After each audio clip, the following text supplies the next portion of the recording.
Hey guys, tonight we're diving into a year that's so forgettable, it barely even gets mentioned in history books. 556 AD. Imagine this, a year so dull, so unremarkable, that it seemed to drag on forever, yet had a profound, silent impact on the world. You probably won't survive this unless you enjoy long, dark winters, a clouded sky, and a mysterious fog of global confusion. So, before you get comfortable, take a moment to like the video and subscribe, but only if you genuinely enjoy what I do here. Feel free to post where you are and what time it is. I always love hearing about where my listeners are from. Now, dim the lights. Maybe turn on a fan for that soft background hum, and let's ease into tonight's journey together. 536 AD. The year was one of the least thrilling in recorded history, and if it weren't for a few cryptic accounts, it might have been totally forgotten. But beneath the surface, a series of strange events unfolded, not the kind of drama that brings warriors clashing in epic battles, nor heroes overthrowing tyrants. No, 506 was a year marked by bizarre environmental shifts, plague whispers, and a general sense of sluggishness that seemed to grip the world. Yet, the most interesting part? Very little happened, or at least it felt that way at the time. Historians still argue whether it was the volcanic eruptions or just the collective weariness of the ancient world. But 536 saw the beginning of a darkened world. It wasn't the sort of drama you'd expect to see in grand epics, but it was enough to slow things down considerably. Let's start with the most puzzling event of them all, the clouds. For reasons still unclear, the skies over Europe, the Middle East, and parts of Asia turned a dull, almost metallic gray.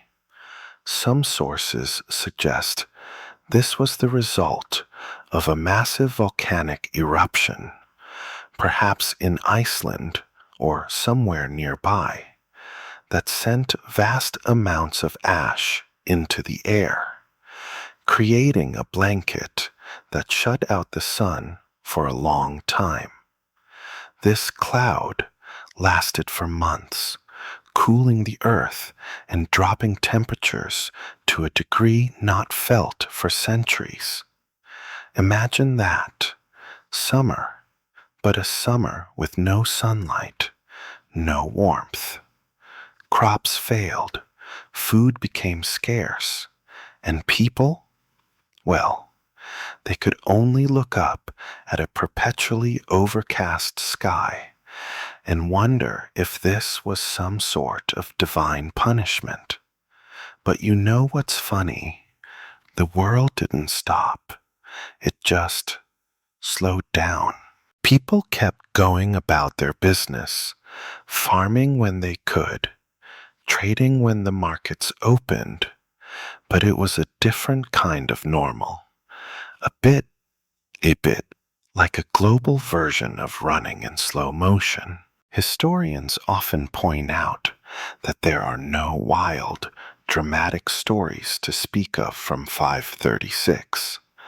No great military conquests, no extraordinary leaders coming to power, and no epic love stories to make the world forget its gloom. It was a year defined by the simple and, dare I say, boring grind of survival. A year where things felt like they were just waiting for something big to happen, except nothing did. It was as though history itself decided to take a nap for 12 months. So, as you settle into your bed tonight, think about what it might have been like to be living through that endless gray. As we continue, let's talk about the weather, or more specifically, the lack of it. When the sky above the Roman Empire turned that strange, dull shade, it wasn't just an eerie inconvenience. It marked the beginning of a global cooling event that would last for years. And it wasn't just the weather that was odd in 536. It was the fact that so little seemed to change, despite everything going wrong. Imagine if you woke up tomorrow and the sun simply didn't come up.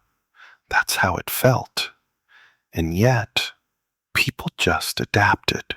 The cause of this unusual darkness still has historians scratching their heads. Some suggest the eruption of Mount Krakatoa, or a similar volcano, caused the atmospheric disruption.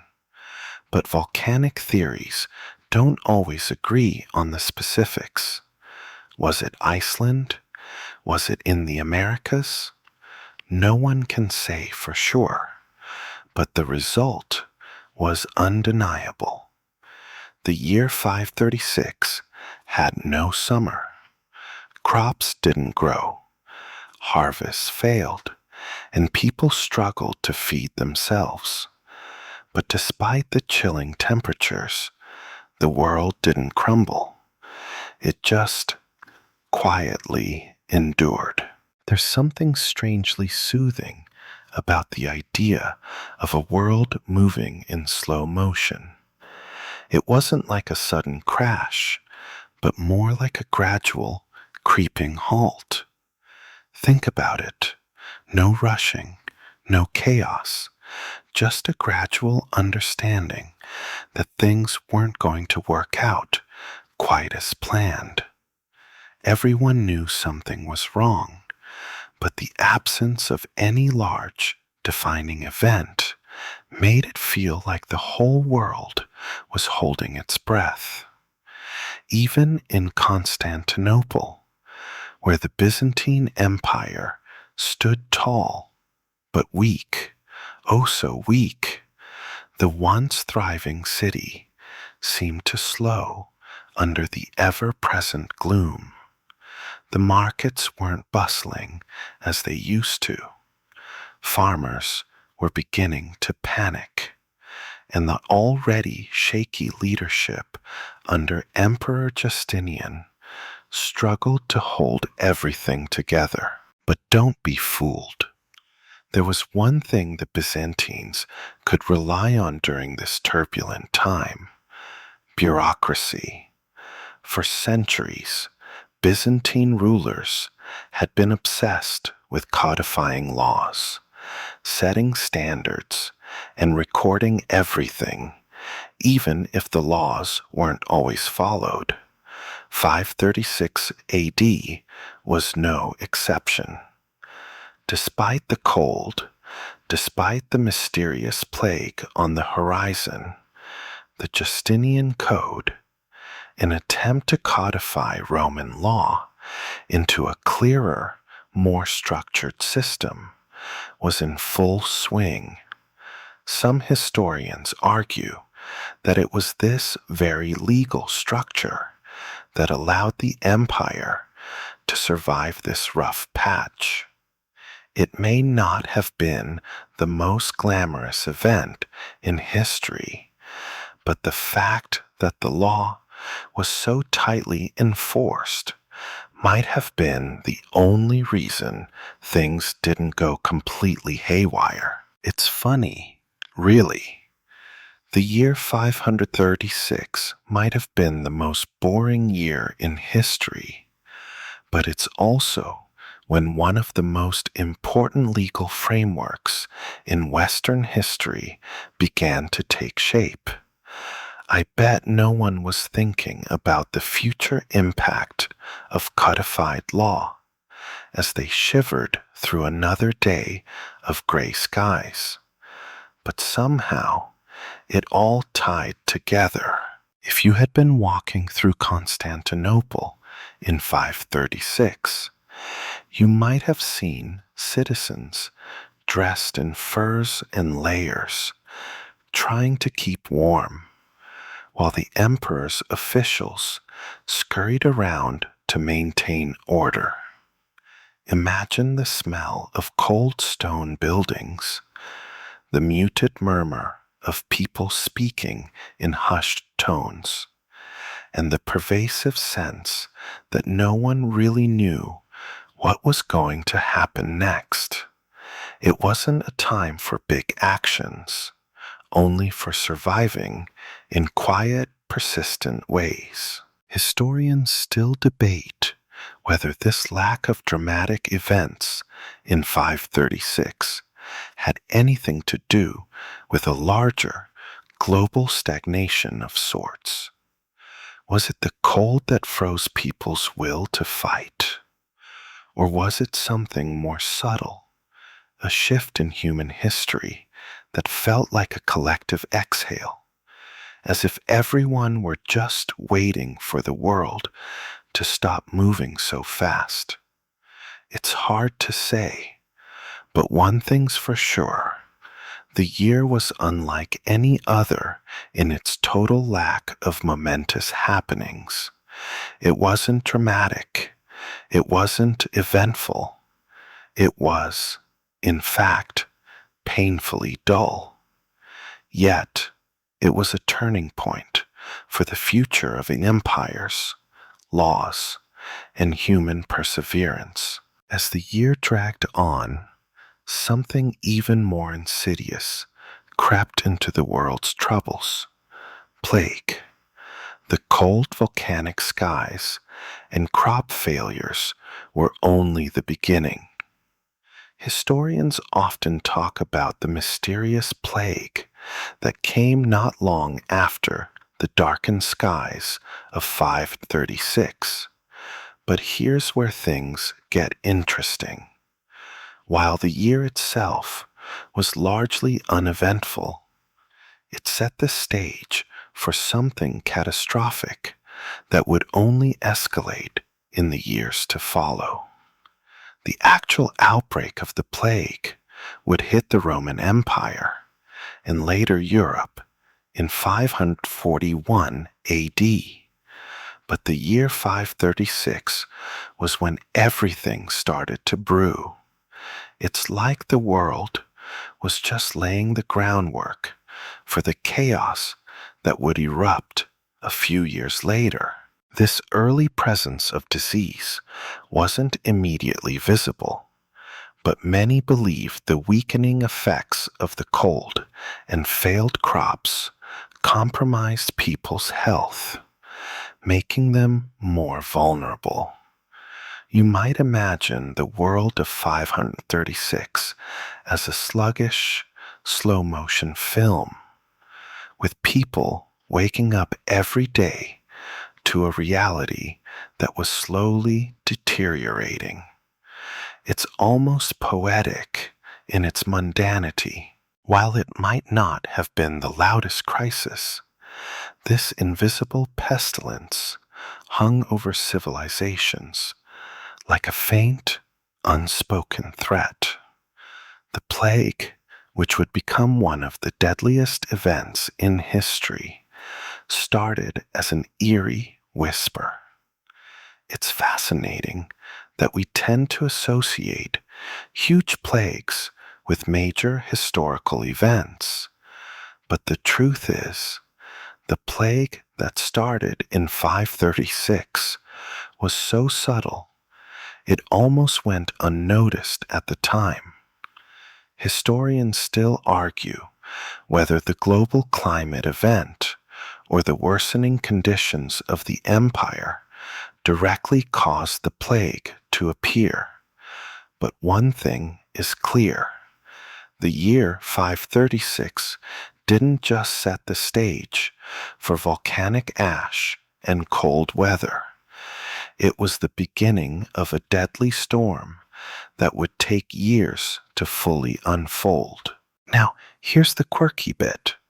Despite the looming threat of disease, the Roman Empire's leadership seemed far more concerned with maintaining control over legal codes, taxes, and imperial prestige than addressing the deepening crisis. Emperor Justinian, for all his efforts to codify law, seemed oddly unconcerned about the spiritual and physical health of his people.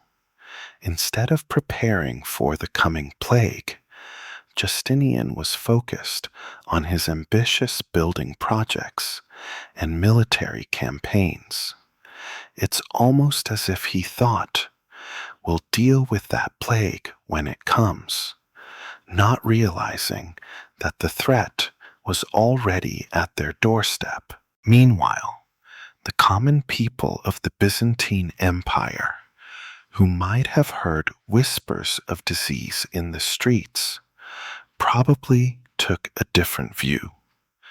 The same people who faced the cold, the famine, and the economic instability likely had to listen to rulers talk about laws and codes while their homes crumbled under the weight of uncertainty. It's like the world was experiencing a slow-motion version of a storm, where everyone was aware that something awful was coming, but no one had the energy or will to do anything about it. While Justinian's empire tried to carry on with its bureaucratic endeavors, the people struggled to survive in an increasingly unpredictable world. It's funny to think that in a year defined by cold skies and uncertainty, the one thing that might have offered hope, some action, some rallying cry, was buried beneath endless paperwork and royal ambitions. Even in the midst of all the chaos, the emperor and his elite circles managed to stay focused on what could be done in the future, not realizing that their world was slowly crumbling around them. The contrast between the bustling, orderly courts and the crumbling streets outside must have been almost comical, if it weren't so tragic. Historians still argue whether Justinian's focus on law was a saving grace for the empire or a tragic misstep that ignored the most important challenges of the time. The truth is that no one really knows.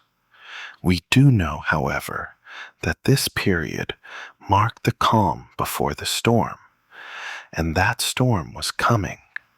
It wasn't just the environment that was changing in 536. It was the very fabric of the ancient world that was beginning to unravel, albeit in the most boring, quiet way imaginable. So, here we are, with the looming presence of the plague already hanging in the air, waiting to make its grand entrance into history. But before we get too caught up in the bigger, more dramatic future events, let's pause for a moment and focus on the world as it was in 536, tangled in a series of quiet, almost invisible crises. No plagues yet, but the stage was set. It was the strange feeling of something ominous on the horizon, without anyone really knowing how or when it would hit. The Byzantine Empire, still under Justinian's rule, was experiencing something of a slow motion collapse. While his armies continued to fight in distant lands and his bureaucrats continued to enforce laws in Constantinople, the people of the empire were gradually slipping into despair. You might not think of 536 as a year of active conflict, but there was an ongoing struggle beneath the surface, a fight against the elements, against famine, and against the unraveling stability of the empire. But here's where it gets interesting. Unlike the usual historical drama, where rulers swoop in to save the day, or grand military victories shift the tide of history, 536 was a year of waiting. Everyone was just stuck. Farmers tried to plant crops in frozen soil. Merchants traded under the shadow of uncertainty, and rulers held court, issuing decrees that couldn't seem to fix anything. This wasn't the kind of stagnation that comes with laziness or indecision, but a bizarre kind of perseverance. People kept trying, kept surviving, and kept living their day-to-day lives. But it was as if no one really knew why. The world wasn't moving forward. It was simply standing still. While the skies darkened and the temperature plunged, life continued with a dreary sense of persistence. But it wasn't all quiet resignation. There were, of course, some small rebellions, some murmurs of discontent. As the empire's wealth dwindled, so did the optimism of the people. You could almost hear their tired sighs echoing across the empire. And yet, despite the mounting difficulties, it still wasn't dramatic enough to make people act on a large scale. Imagine the sense of being in a room, hearing the ticking of the clock, but no one doing anything to stop the inevitable. There was no great hero to rally the people, no moment where everything changed. Even the great philosophers and historians of the time seemed to sense this, but in a subtle, almost too refined way.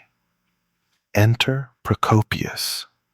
He's one of the few historical figures who gives us a glimpse into what it was like to live through 536, though his accounts are often colored by his frustration with the political leadership. His writings are filled with references to the cold, to the failing crops, and to the sense that something was seriously wrong in the world. But they aren't filled with dramatic political upheavals or battles of historic significance. Instead, Procopius wrote about the little things, the details of everyday life that seem to go unnoticed in the larger narrative of history. His descriptions are quiet, almost mundane, but they provide the most fascinating lens through which to view the time. They tell us that even in a year of global turmoil, people didn't stop. They just adjusted. In a way, Procopius's writing captures the essence of 536 perfectly. It wasn't a time for grand, sweeping changes. It was a time of small adjustments, of people doing their best to endure a world that seemed determined to challenge them. His descriptions were not of great wars or epic victories, but of people simply surviving through the small, everyday struggles of a life that for the moment felt like it was stuck in a loop. There was no dramatic event to punctuate the year, just a slow, persistent grind. And as Procopius penned his chronicles, history quietly slipped by. Perhaps it's this strange, almost imperceptible sense of waiting that makes 536 so fascinating. It was a year that was almost boring, yet it laid the groundwork for future events that would shake the very foundations of civilization. But for now, in this moment of time, there was nothing grand to look at, only a strange, empty anticipation. By now, you might be wondering why, in a year so dull, so seemingly uneventful, history still gives it a seat at the table. After all, when we think of great years in history, we usually think of battles, political upheavals, or some extraordinary event that changes the course of everything. But 536 AD, not so much. The real intrigue lies not in the visible events, but in the subtle shifts that occurred, shifts that would take decades to fully play out. This was a year marked by more than just cold and famine. It was also a year of bizarre social transformations, albeit on a small scale, that would set the stage for more dramatic shifts later on. The economy of the Byzantine Empire, once bustling with trade and prosperity, started to feel the squeeze of the unpredictable weather patterns and subsequent crop failures. Grain prices skyrocketed as people scrambled to find enough food. And while there were no sweeping revolutions or riots, there was something even more unsettling, a sense that despite it all, society was holding together by a fragile thread. But here's where things get even stranger. In the face of widespread hardship, there was a peculiar kind of apathy. People weren't rioting in the streets or overthrowing their rulers. They weren't even staging massive protests. Instead, they continued their daily lives, doing what was necessary to get by. It's almost as if the people had come to accept that they were simply part of a larger, uncontrollable machine. They weren't thrilled with their situation, but they weren't exactly enraged either. This quiet acceptance, this inertia, is what makes 536 so eerie. No one was really looking for change. They were just getting through the days, one after the other, as the year dragged on. Now, imagine yourself in the bustling streets of Constantinople, only it's not bustling. It's quieter than usual, and the usual buzz of the market has turned into a low hum, muffled by the overcast skies above. People walk by, their faces drawn with exhaustion. The shopkeepers seem quieter, the sounds of bartering less enthusiastic. People are still going about their lives, but they're doing so at a slower pace, weighed down by a sense of uncertainty that never seems to leave the air. You can almost feel the silence between the people. In a way, it's a period where, as unsettling as it is, nothing truly catastrophic seems to happen. It's as if history itself is waiting for something more dramatic to unfold. But that's the paradox of 536. Even in the face of all these small, creeping crises, nothing big happens. The Byzantine court remains fixed on legal matters. The rich continue to enjoy their luxuries, and the poor, well, they continue to struggle, but they do so in a quiet resignation. No one steps forward to change anything, and the year meanders along, unremarkable in its pacing, but undeniably significant in its long-term effects. One of the interesting facets of this period is that historians often struggle to pinpoint what exactly the people of 536 were feeling. There's no grand account of public outcry or great change. Instead, the historical record is littered with small, almost forgotten moments. An odd law passed here, a strange festival canceled there, that show how subtly everything was shifting. And yet, no one at the time seemed to think that these small, incremental changes were anything worth writing about. They were too busy just existing. It's almost as if people were waiting for a sign that the world would snap back into place, or at least begin to move forward again. And perhaps, in some ways, that's the essence of 536. It's not that the year was necessarily filled with crushing hardships. It was a year of waiting, of subtle shifts, of a world that seemed to be caught in a lull. Everything was on pause, yet nothing seemed to want to change.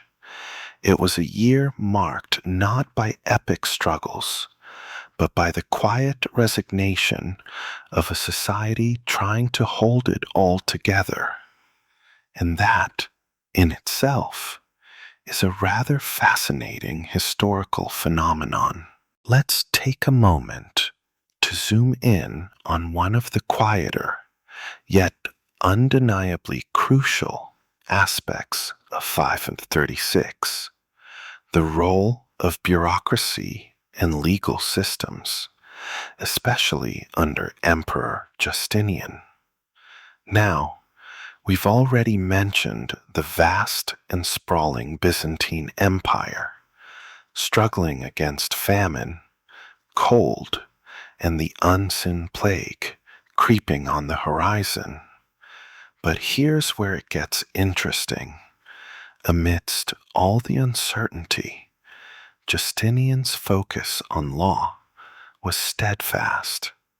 In fact, one could argue that the year 536, with all its dullness, is when the most monumental shifts in Western law were beginning to take root.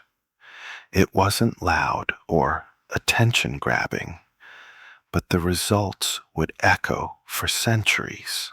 Justinian, who's remembered for his monumental ambition, wasn't exactly the type to sit back and let the empire fall apart. Well, not without a bit of paperwork, anyway. While the temperatures were plummeting and crops were failing, Justinian made sure that his officials were out in force, working tirelessly on the Corpus Juris Civilis, the Justinian Code. If you've never heard of it, don't worry. It's a rather dry subject to bring up at parties. But here's the thing. The Justinian Code became the backbone of modern legal systems. It would lay the foundation for civil law systems in Europe and later influence global legal structures. All that happening while the world around it seemed stuck in a perpetual winter. It's a classic case of a big historical shift happening in a year that seemed to promise absolutely nothing remarkable. It's amusing, isn't it? In a year when nature itself seems to be saying, nah, let's not do anything exciting today.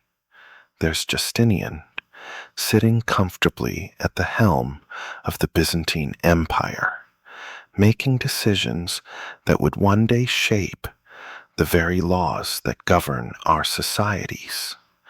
You can almost picture him sitting in his palace, surrounded by scrolls and scribes, completely unaware of the chilly winds that are blowing outside his walls.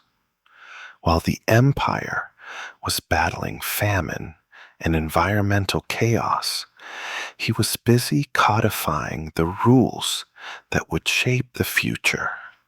So, while 536 may have been a year of confusion and mild discomfort for most of the world, it was also a year where something quietly monumental was happening in the background. But here's the funny thing.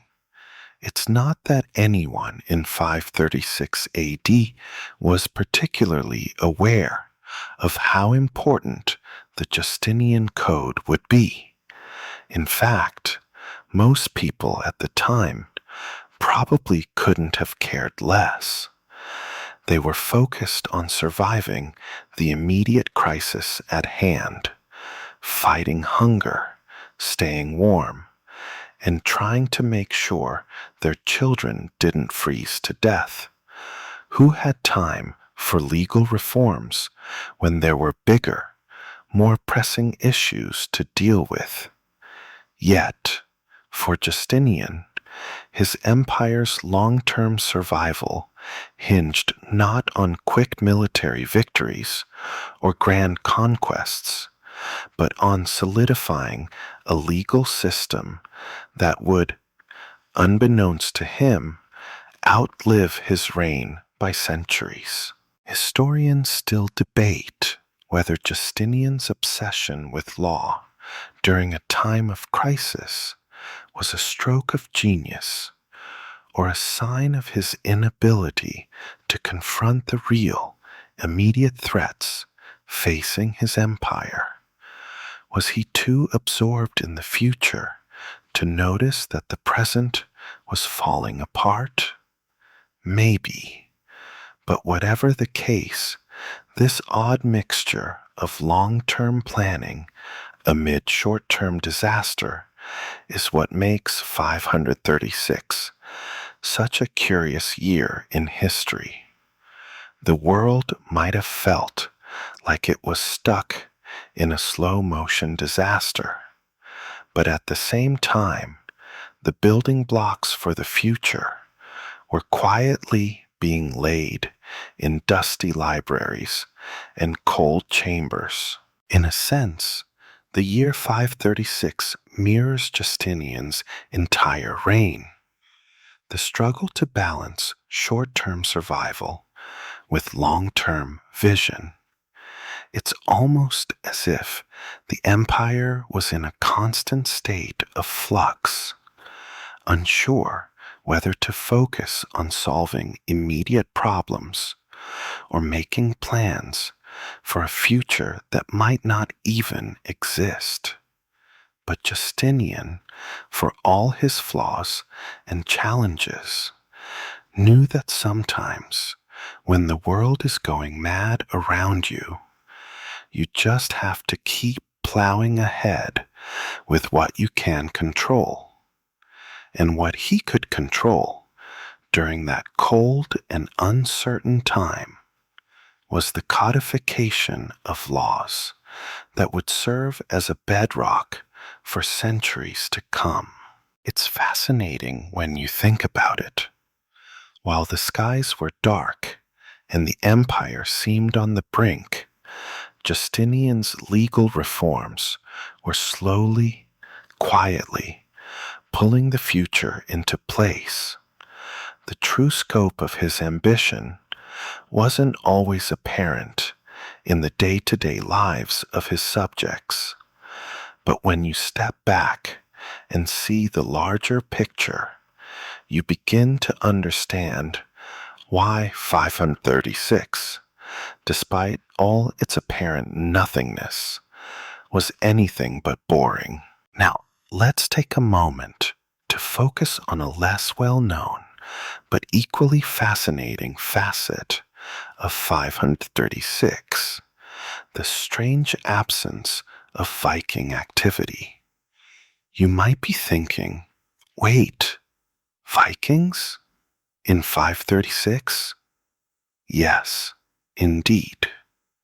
Though it might seem like they belong in the world of grand battles and dramatic raids, the Viking Age, when Norse warriors would eventually strike terror into Europe, was still a few hundred years off. And yet, the very fact that we don't see Viking raids in 536, at least not documented, is another oddity in this strange year. The Viking Age typically begins around the late 8th century, but here's where it gets intriguing.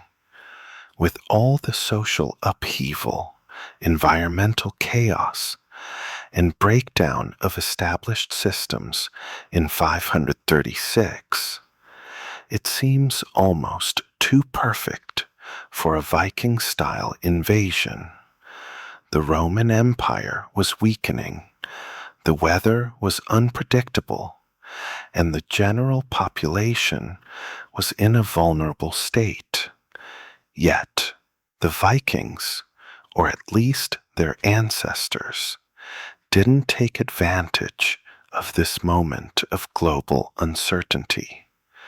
This absence is even more striking when you consider that the Norse people, from what we understand, thrived in environments not dissimilar to the icy conditions of 536.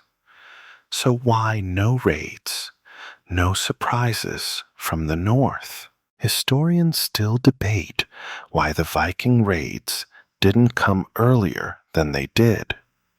Some think it was a matter of slow migration, while others point to the fact that the Norse simply hadn't developed the sophisticated longboats that would allow them to raid effectively across Europe. But in the context of 536, it's particularly curious. Given the cold, the famine, and the fragility of so many empires, why didn't these seafaring raiders strike at a world that seemed ripe for the taking? It's another oddity in a year defined by its quiet, almost ghostly nature. Imagine the contrast for a moment. You're in a world where everyone's just trying to get by. Farmers are struggling. Cities are experiencing a creeping decline, And yet, the Vikings, who would become known for their unstoppable raids a century or two later, remain completely silent. No swift longboats skimming across the icy waters, no sudden attacks from the north to add chaos to the already turbulent times. Everything is eerily still. Maybe the Vikings were biding their time, or maybe the world just wasn't quite right for them yet. Perhaps it was simply a historical quirk that in a year so ripe with opportunity, the Vikings were either preoccupied or still in the process of developing their particular brand of chaos. There's also the possibility that 536, for all its bad weather and failing crops, didn't seem like the right environment for the Viking raids we'd later come to associate with the Norse. In any case, it's one of those fascinating moments in history where the world could have gone one way, but didn't. It's like a movie with a plot twist that never happens, and we're left wondering why. Historians still argue whether the Viking raids were a result of necessity, curiosity, or opportunity. Some claim they were simply a response to environmental pressures in Scandinavia, while others believe the Vikings had always been looking for more and that the raids were inevitable. But in the context of 536, the silence from the north is a glaring absence, one that further adds to the feeling of an odd, uneventful year in the grander scheme of things. If this was a chessboard, the Vikings were still waiting in the wings, their move not yet made, leaving the rest of the world to deal with its problems in slow, quiet fashion. It's fascinating to think about how history sometimes unfolds in unexpected ways. While 536 marked the start of a long period of decline and stagnation for many empires, it also provided a rare window of time in which the world, despite its turmoil, was left relatively undisturbed by external forces. For all the cold and hunger, the absence of Viking raids only further accentuates the odd, seemingly uneventful nature of the year. It's a period where the usual players in history were either silent or absent, making room for a quieter, slower unraveling of the world. As we continue, let's take a look at what was happening in the broader world beyond the confines of the Byzantine Empire. The year 536 was truly a global experience, although it didn't feel that way at the time. While the Romans and Byzantines were dealing with their own struggles under cold skies and dwindling harvests, other parts of the world were also affected by the strange global conditions, but in ways that we rarely hear about. Take, for example, the civilizations of the Americas. At this point in time, cultures like the Maya, the Zapotecs, and others were thriving in their own ways, and they were also experiencing the effects of this global climate change, though we don't hear much about it in the usual history books. While we can't be absolutely certain of how these ancient peoples were affected by the sudden global cooling, evidence suggests that they too might have faced challenges related to crop failures. We know that the Maya, for instance, had highly developed agricultural systems, and their success was dependent on consistent rainfall patterns. When these patterns began to shift, it's likely that the Maya, like their counterparts across the Atlantic, were forced to adapt to harsher conditions. While much of the drama from this time period comes from the European perspective, it's essential to remember that the ripple effects of climate disruptions were felt worldwide. Imagine yourself, for a moment, as a farmer in the Mayan highlands or in the heart of Zapotec territory. You're used to working the land with a steady rhythm, knowing when the rains will come and when to plant your crops. But in 536, that rhythm is broken. The rains don't come, the skies are clouded, and the temperature drops. This is the reality for people across much of the world, and yet we rarely hear about their struggles. Their stories are lost to history, overshadowed by the more well-documented calamities of Europe and the Middle East. But just because the history books didn't pay attention doesn't mean the challenges weren't real. It's interesting to think about how different regions of the world could be experiencing the same kind of disorienting climate shifts, but in different ways. While one civilization might be focusing on trade routes and shifting markets, another might be trying to navigate the changing patterns of weather to protect their crops. This kind of global climate disruption had the power to change the course of history in subtle ways, influencing how societies grew, how people lived, and how they interacted with their environment.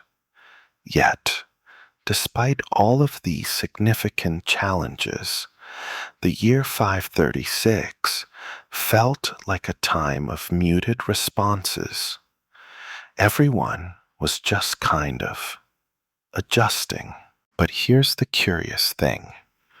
While these civilizations were experiencing environmental changes, we don't see many records of large-scale migrations or upheavals.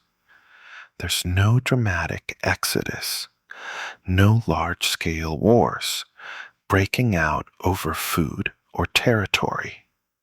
Instead, people simply got on with things as best they could, often just in smaller, more manageable ways. It's fascinating when you think about it. The world wasn't necessarily quiet in a literal sense, but it was in a kind of slow, heavy lull. Historians still debate the effects of this global cooling on civilizations outside of Europe. Some suggest that the climate disruption might have been a major factor in the collapse of certain ancient civilizations in the Americas, although this theory is contested. There's also the possibility that these civilizations had their own coping mechanisms, new agricultural techniques, shifts in governance, or ways of consolidating resources that kept them relatively stable. But one thing seems certain: for all the major upheavals going on in Europe, the rest of the world was facing its own quiet turmoil, with the same disorienting uncertainty. This kind of quiet, global struggle is a reminder that history isn't just about the loudest events, the wars, the battles, the shifts in power, but about the way life moves forward in the face of crisis. It's not always dramatic or headline worthy. Sometimes it's just people quietly trying to figure out how to survive another day, another season. And in 536, across the world, that's what people were doing, adjusting to a reality that felt just slightly out of their control. We've already painted a picture of the slow motion crisis sweeping across the Byzantine Empire, with cold temperatures, crop failures, and a looming plague. But now, let's zoom in on a particular part of the world that was profoundly affected by all of this: Rome. In 536, Rome was no longer the mighty empire it once was, but it was still struggling to hold on to its legacy under the leadership of Emperor Justinian. The Roman Empire, or what remained of it, had seen better days, but even in its fragmented state, it had a deep influence on the history of Western civilization. The decline of Rome is often marked by dramatic invasions and military defeats, but in 536, it wasn't the barbarians at the gates causing the most damage. It was the slow, creeping effects of a disrupted world. As the cold gripped Europe, the Roman Empire, with its complex political structures and far-reaching trade networks, struggled to maintain any semblance of stability. The vibrant, bustling city of Rome was far from its glory days, and many of its citizens were trying to get by in a world that seemed to be slowly unraveling. In a way, 536 can be seen as the beginning of a more extended, quieter decline, one that didn't happen with a bang, but with a long, drawn-out whimper. The markets weren't the lively places they had once been. In fact, food shortages were increasingly common in places like Rome, where the usual shipments of grain couldn't make it through because of the unreliable weather. And while the elite were able to shield themselves from some of the harsh realities, the common people were the ones who truly felt the brunt of these changes. And this wasn't just a temporary setback. The economic fallout from crop failures and bad weather didn't just disappear after a year. It lingered, stretching into the following decades and exacerbating the already fragile state of Roman society. Without a reliable food source, the social contract that had once kept the empire functioning began to crack. The rich were still able to buy what they needed, while the poor struggled just to make it through each day. This growing disparity between classes would become a defining feature of the declining Roman world in the years to come. Here's something curious, though. Despite all these challenges, Rome didn't collapse overnight. It wasn't as if the city suddenly fell apart in 536. Instead, the slow, grinding disintegration of Roman society is much like what we saw in 536, a world that's still functioning, but not as well as it used to. People still went to work, still carried out their daily routines, but they were doing so under a much heavier weight. Rome wasn't about to stage a great comeback in the face of these disruptions, but it wasn't vanishing either. It was caught in a strange limbo. Even more fascinating is that the idea of a collapse, at least in the immediate sense, wasn't something most people could see coming. The empire's slow decline in 536 didn't look like a dramatic fall. It didn't look like the end of anything. People still went about their lives in the old ways. They may have complained about the weather or wondered when the next shipment of grain would arrive, but the sensation of impending doom wasn't obvious. It was a bit like standing on a precipice and not realizing how far you've fallen until you're already deep in the valley below. Historians still argue about when exactly the fall of the Roman Empire happened. Some point to the invasion of the Huns, others to the eventual sacking of Rome itself. But in 536, it's not as if people were aware that they were living in the final chapters of the Roman story. Life in Rome, like in much of the world, just kept moving in that odd, sluggish way. People surviving, governments making slow decisions, and the empire continuing to function even though it was clearly on borrowed time.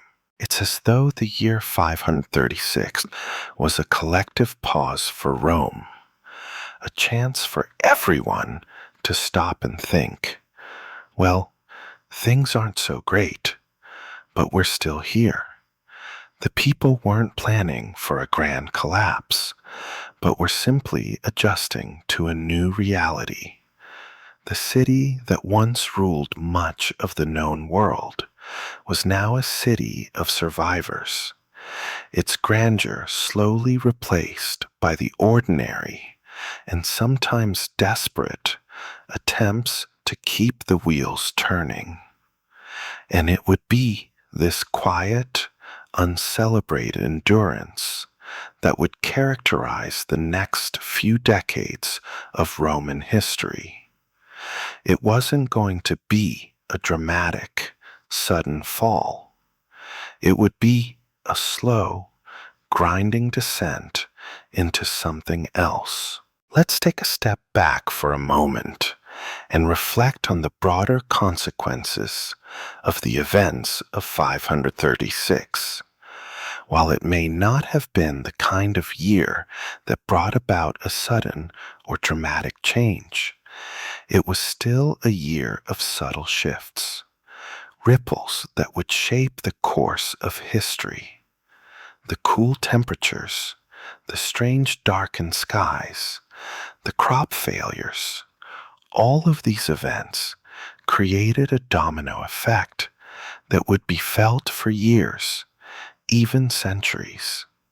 It's often easy to overlook the importance of a year like 536 because it wasn't filled with exciting moments or grand upheavals. Yet, the absence of such events makes it even more intriguing, doesn't it?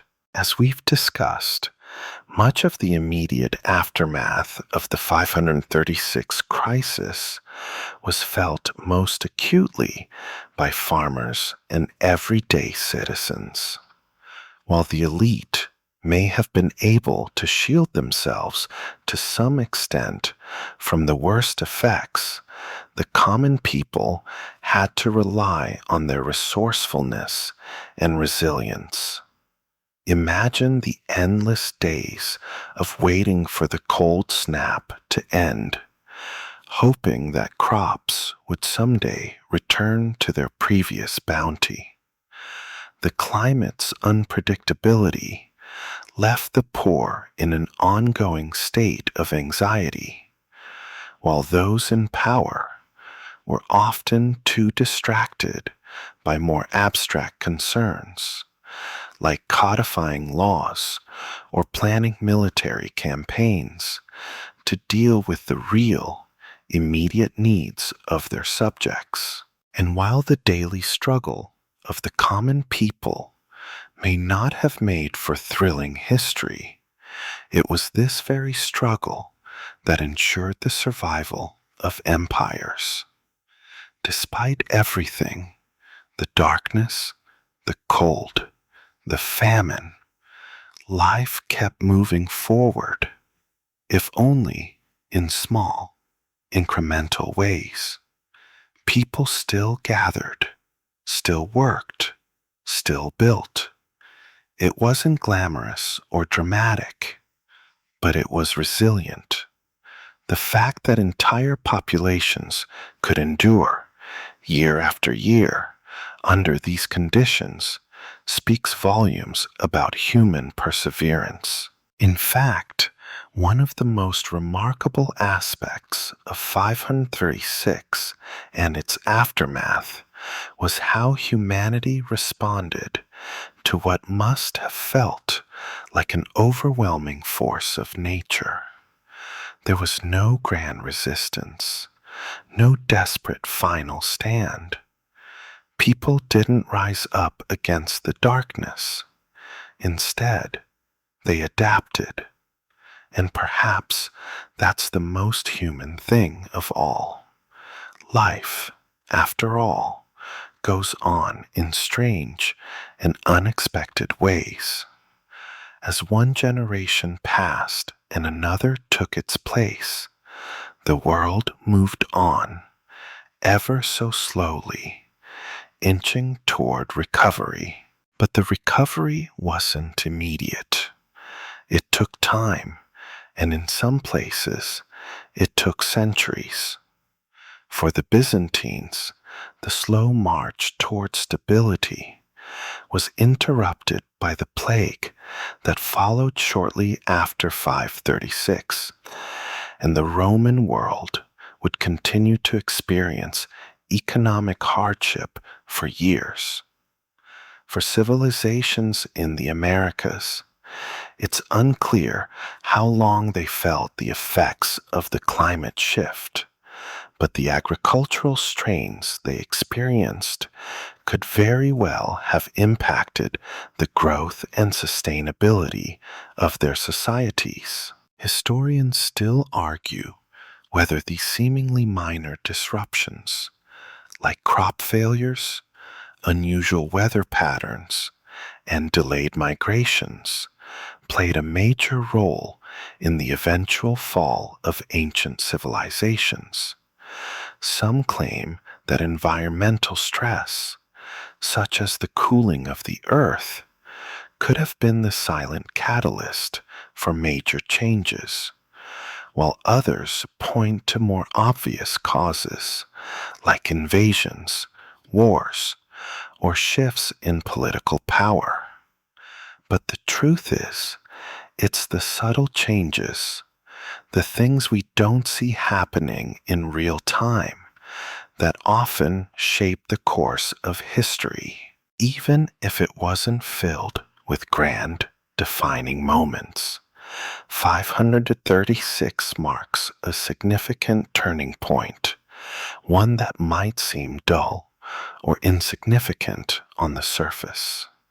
Yet, when we look back, we can see how it was the year that quietly set in motion the forces that would reshape civilizations. The fact that the world didn't explode into chaos or collapse immediately is a testament to how resilient humanity can be in the face of invisible challenges. And maybe that's the real story of 536, a story of endurance in the face of seemingly insurmountable odds, a reminder that even in the most boring, uneventful years, something profound is often happening just beneath the surface. So, when we think of 536, we might be tempted to call it boring or uneventful. But maybe, just maybe, it was a year that gave us the very qualities that we hold dear today. The quiet ability to endure, to adapt, and to keep moving forward, even when we can't see what's on the other side of the fog. By now, we've walked through the cold, dark days of 536 and the subtle yet crucial impacts it had on civilizations across the globe. But let's shift our focus for a moment and consider the human side of this story, the day-to-day lives of the people who lived through it. The elites, in their grand palaces, might have been occupied with their legal codes and military campaigns, but it was the common folk who truly felt the weight of the year. Picture yourself as a peasant in a small village, somewhere in the shadow of the Roman or Byzantine empires. You wake up in a dim room, perhaps a hut or a modest stone dwelling, to find the sun still hidden behind thick clouds. The air is chilly, and your breath lingers in the cold morning air. It's a day much like any other, and yet it's not. The crops in the fields didn't grow as they should have, and what little you manage to harvest is barely enough to feed your family. You hear the distant murmur of traders in the market, but there's no sense of urgency. Food is scarce, and everyone is trying to get by as best they can. But the usual vibrancy of the marketplace is missing. There's an overwhelming sense of quiet dread in the air. The sense of unease in the streets is palpable. For months now, there have been reports of bad harvests. And while you've heard rumors of the great Emperor Justinian's efforts to codify laws and build vast projects, none of that matters here. Your world isn't shaped by codes or grandiose building projects. It's shaped by what you can grow, what you can trade, and what you can cook over a fire at night. In the midst of all this, the silence and the stillness weigh heavier than any famine. And yet, what's fascinating is that even in these circumstances, life still goes on. Families still gather around the fire at night, telling stories, sharing what little food they have left, and laughing through the hard times. There's no great hero to save you from the cold or the hunger. There's no dramatic moment of revolution. Instead, people endure, patiently waiting for better days that may or may not come. This quiet endurance is the hallmark of the people who lived through 536. They didn't rise up in fury, nor did they sit back and accept their fate without question. They simply kept going. While the peasants were focusing on survival, the political leaders in the Byzantine Empire, like Justinian, seemed to be distracted by matters of state and law. As we mentioned earlier, Justinian was heavily invested in codifying laws and expanding his influence in distant lands. But was he truly in tune with the reality facing his people? Historians still argue whether his focus on law during such a time was a stroke of genius or a sign of his detachment. It's almost as if, despite the problems on the ground, his empire was too focused on the long term to address the immediate, pressing challenges that were becoming evident all around. Was this the epitome of leadership, or was it the quiet downfall of an empire too wrapped up in its own legacy to respond to the needs of its citizens? Interestingly, in times of crisis, it is often the individuals and small communities that are the most resilient. They don't have the luxury of high politics or grand designs. They have only their hands, their families, and the will to keep going. In a way, 536 teaches us that even in the absence of drama or visible conflict, there is something profoundly human about the way people simply endure. The absence of significant upheaval or visible resistance in 536 is not a mark of indifference or helplessness. It's a reminder that life can move on, even under the most trying circumstances. When people are faced with an environment that seems out of control, they adapt in quiet, uncelebrated ways. And that's exactly what happened in 536. No armies marched, no great revolutions occurred, but life, in its simplest and most enduring form, carried on. The story of 536, with its gloomy skies, cold temperatures, and pervasive uncertainty, isn't one that history usually celebrates. But perhaps it should be.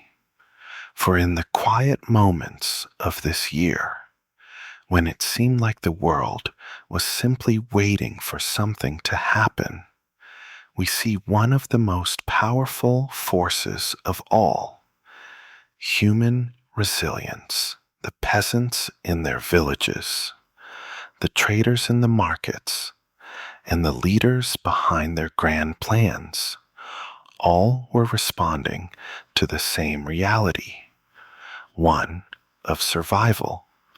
And in doing so, they set in motion the very qualities that allowed civilizations to endure long after 536 had come and gone.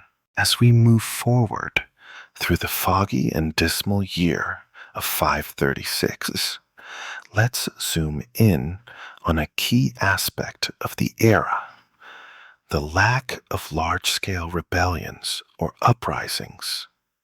It's interesting because in many periods of history marked by turmoil and uncertainty, we often see societies erupt in anger, rebellion, or revolt. But in 536, despite the hardships brought on by the cold, famine, and disease on the horizon, there was a surprising lack of mass resistance or any grand, dramatic political upheaval. the usual signs of rebellion: hungry mobs storming the streets, organized revolts, or calls for political change, are notably absent. Now, of course, this wasn't a time without strife. The common people were struggling with food shortages, unreliable harvests, and an uncertain future. And yet, instead of revolting against their rulers or demanding immediate action, the people simply carried on.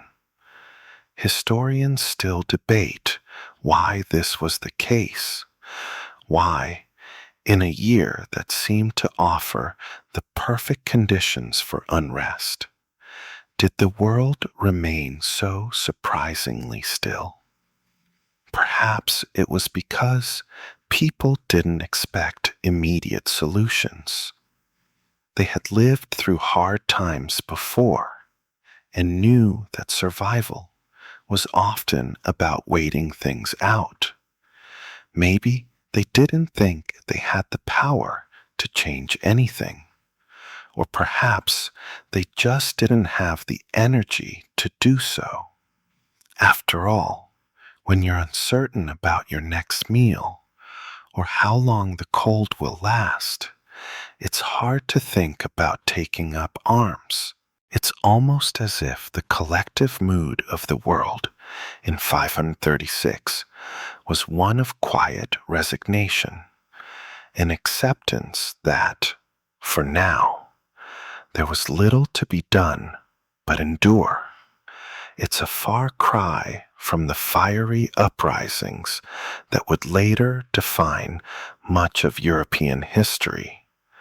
People didn't see a grand villain to blame for their misfortune. It wasn't as if the government in Constantinople was cruel or tyrannical. Rather, it was more a matter of circumstance. The cold was no one's fault, and there wasn't an obvious person to overthrow. Leaders like Justinian, for all their flaws, didn't seem to provoke the kind of rage that would later lead to revolts in later centuries. Instead, the year 536 was marked by the absence of large, visible acts of resistance. The only sign of rebellion that we see in the historical record comes from smaller pockets of discontent, often among the lower classes, but they remained local, fleeting, and largely ineffective. Rather than exploding into chaos, society in 536 remained relatively stable in a very strange way. It was as if everyone was just waiting for something to happen, but nothing ever did. It's this very stagnation, this lack of dramatic action, that gives the year its eerie quality. In some ways, this lack of resistance is a reflection of the time itself. In a year when the world was cold and dark, there were no fires of rebellion to spark a dramatic change. There was no singular event to make people rise up. Instead, the history of 536 is one of quiet endurance, of people moving through the year like slow-moving shadows, dealing with what was in front of them and waiting for the world to turn back to normal, if that was ever going to happen. Historians often argue whether this lack of rebellion was a sign of apathy or just a pragmatic response to the situation at hand. Did people feel so powerless that they didn't even try to resist? Or was the truth simpler, that they knew there were no easy answers? When faced with cold, hunger, and an uncertain future, it's difficult to focus on anything but survival. There were no easy villains, no clear oppressors, just the harsh, unyielding hand of nature. In that way, it's almost as though people accepted the hardships as part of life itself. They had no other choice but to keep living. And in this strange, slow-moving world, where life was more about getting by than fighting for change, the year 536 stands as a reminder that sometimes history isn't about big revolutions or dramatic moments of rebellion. Sometimes it's about what doesn't happen. The people didn't take to the streets, and the world didn't collapse into chaos. Instead, they move forward in tiny, cautious steps, enduring, surviving, and waiting for the storm to pass. It's almost as if, in the face of overwhelming challenges, the greatest act of resistance was simply to carry on. So far, we've explored how the world of 536 was shaped by cold weather, famine, and a quiet, almost eerie acceptance of hardship. But we haven't yet looked at a key factor that would have added to the weight of this year: the invisible plague that was beginning to take root. Though the plague wouldn't strike in full force until the years following 536, it's clear that this year set the stage for a disaster that would alter the course of history.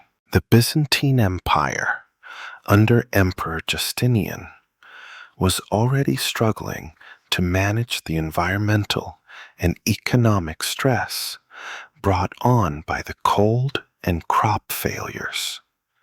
But the real challenge would come soon after: a wave of plague, often called the Justinianic plague, that would spread across the empire and beyond, wiping out large sections of the population. Historians still debate how much of this early plague was already brewing in 536, but it's clear that this was the moment when the world began to feel the first tremors of the coming catastrophe.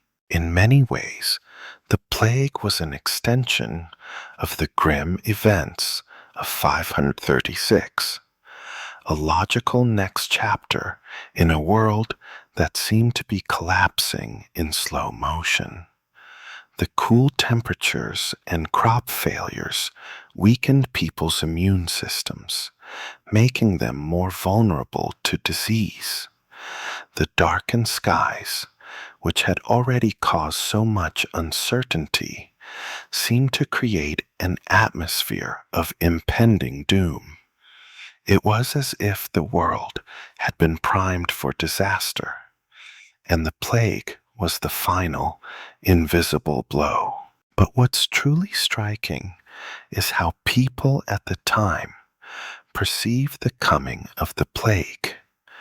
Much like the darkened skies and failing crops, the arrival of the plague was a mystery, a phenomenon that no one could fully explain. It was, to them, an invisible threat, sweeping through the population in ways that felt both unstoppable and inexplicable. This wasn't an event that could be easily understood. There was no clear enemy, no grand leader to fight, and no visible sign of how to stop it.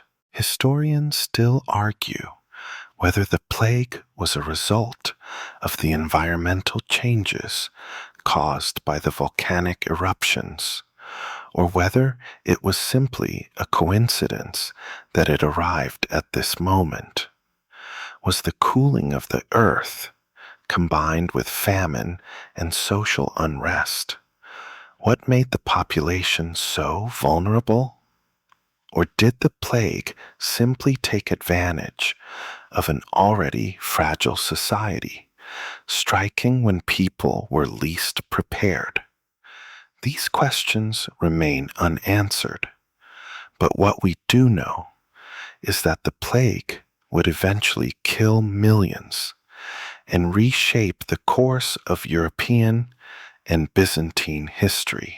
Imagine being in a city like Constantinople in 536, living through the oppressive cold and uncertainty, only to hear whispers of an even greater disaster on the horizon. There's a palpable fear in the air, and people are beginning to sense that their world is about to change in ways they can't even predict. In a way, the arrival of the plague was the culmination of everything that had been slowly building in 536. It was the invisible enemy that no one could escape, no matter how prepared they thought they were. It's almost as if the world had been quietly preparing for this moment without even realizing it. What's even more fascinating is that the plague didn't just affect the Byzantine Empire. As it spread, it hit large parts of Europe, the Middle East, and even parts of Africa, leaving destruction in its wake. It was a global disaster that, much like the cold and famine, transcended borders and struck without warning. And while historians tend to focus on the political and military aspects of the Justinianic plague, it's important to remember the very human element of it. The panic, the grief, and the helplessness that people must have felt as the disease took hold.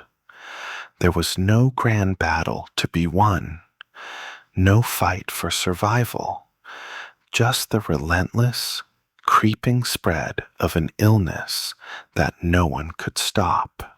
In 536, the world seemed to be holding its breath, waiting for something to happen.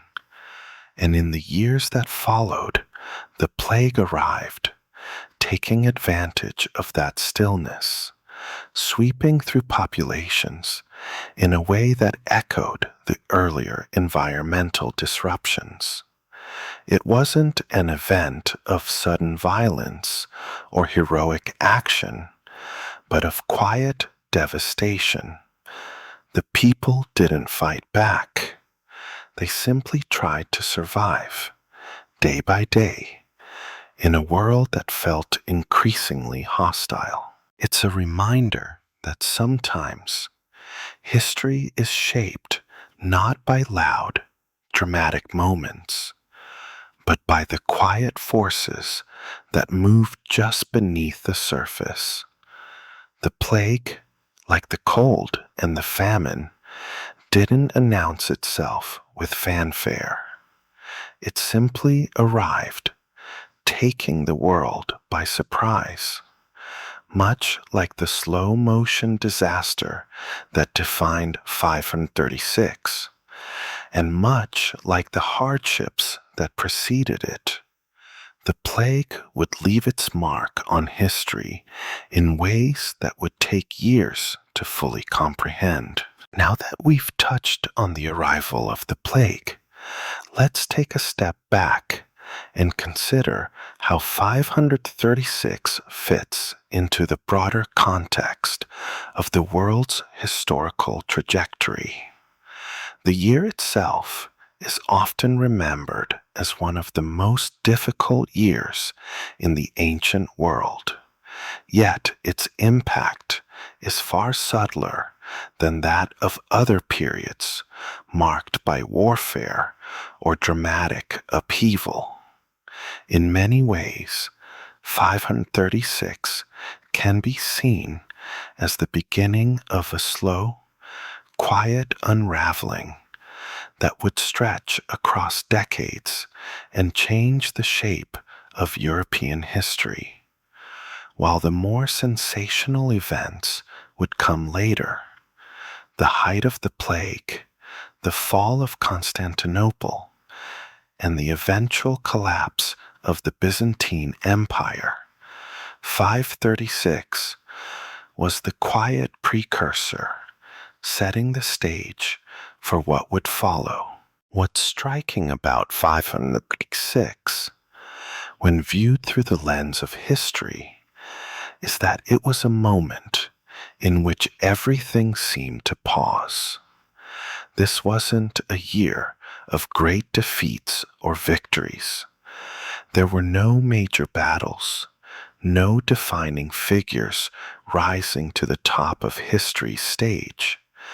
The world seemed to take a collective breath, holding on to the last remnants of what had once been. And while the ancient civilizations of the world might have seemed to be stuck in a holding pattern, this year of stasis also marked the point where things would start to slowly but surely shift. This period of stagnation, however, wasn't limited to the Byzantine Empire or Europe. It reached further, affecting all parts of the ancient world. Take the civilizations of the Americas, for example. As we've already discussed, the sudden climate disruptions likely impacted their agricultural systems as well. But what is particularly interesting about this period is that it represents a time before the great social changes and migrations that would later occur in the centuries to come. The world was, in many ways, on the cusp of dramatic transformation, but in 536 there was little to indicate just how massive these changes would be. Think about it this way. When we study history, we often look for the big, dramatic moments, the wars, the revolutions, the leaders who rise up and change the course of events.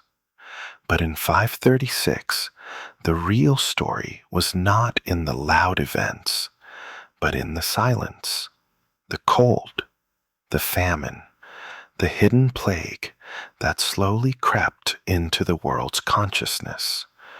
What was happening in 536 was not the end of an empire or the beginning of a great war, but the beginning of a much slower, subtler shift. Perhaps one of the most interesting things to consider is how the people of the time understood the events that were unfolding. While we have the luxury of hindsight, seeing 536 as a pivotal year in history, the people who lived through it had no idea of its significance. They weren't aware that the cold was a harbinger of things to come, that the volcanic ash in the sky was setting the stage for the changes that would come to shape their world. They were just people living through a difficult year, trying to survive day by day, without any sense that they were part of a historical moment. Historians still debate whether people living in 536 were aware of the global climate shifts that were taking place? Were they aware that their world was changing? Or were they simply responding to the immediate challenges at hand? Food shortages, cold, and an impending sense of doom. The truth is that, while they certainly had their own explanations and theories, they had no way of knowing that 536 would go down in history as one of the most remarkable years that didn't really seem remarkable at all. And that brings us to a curious paradox.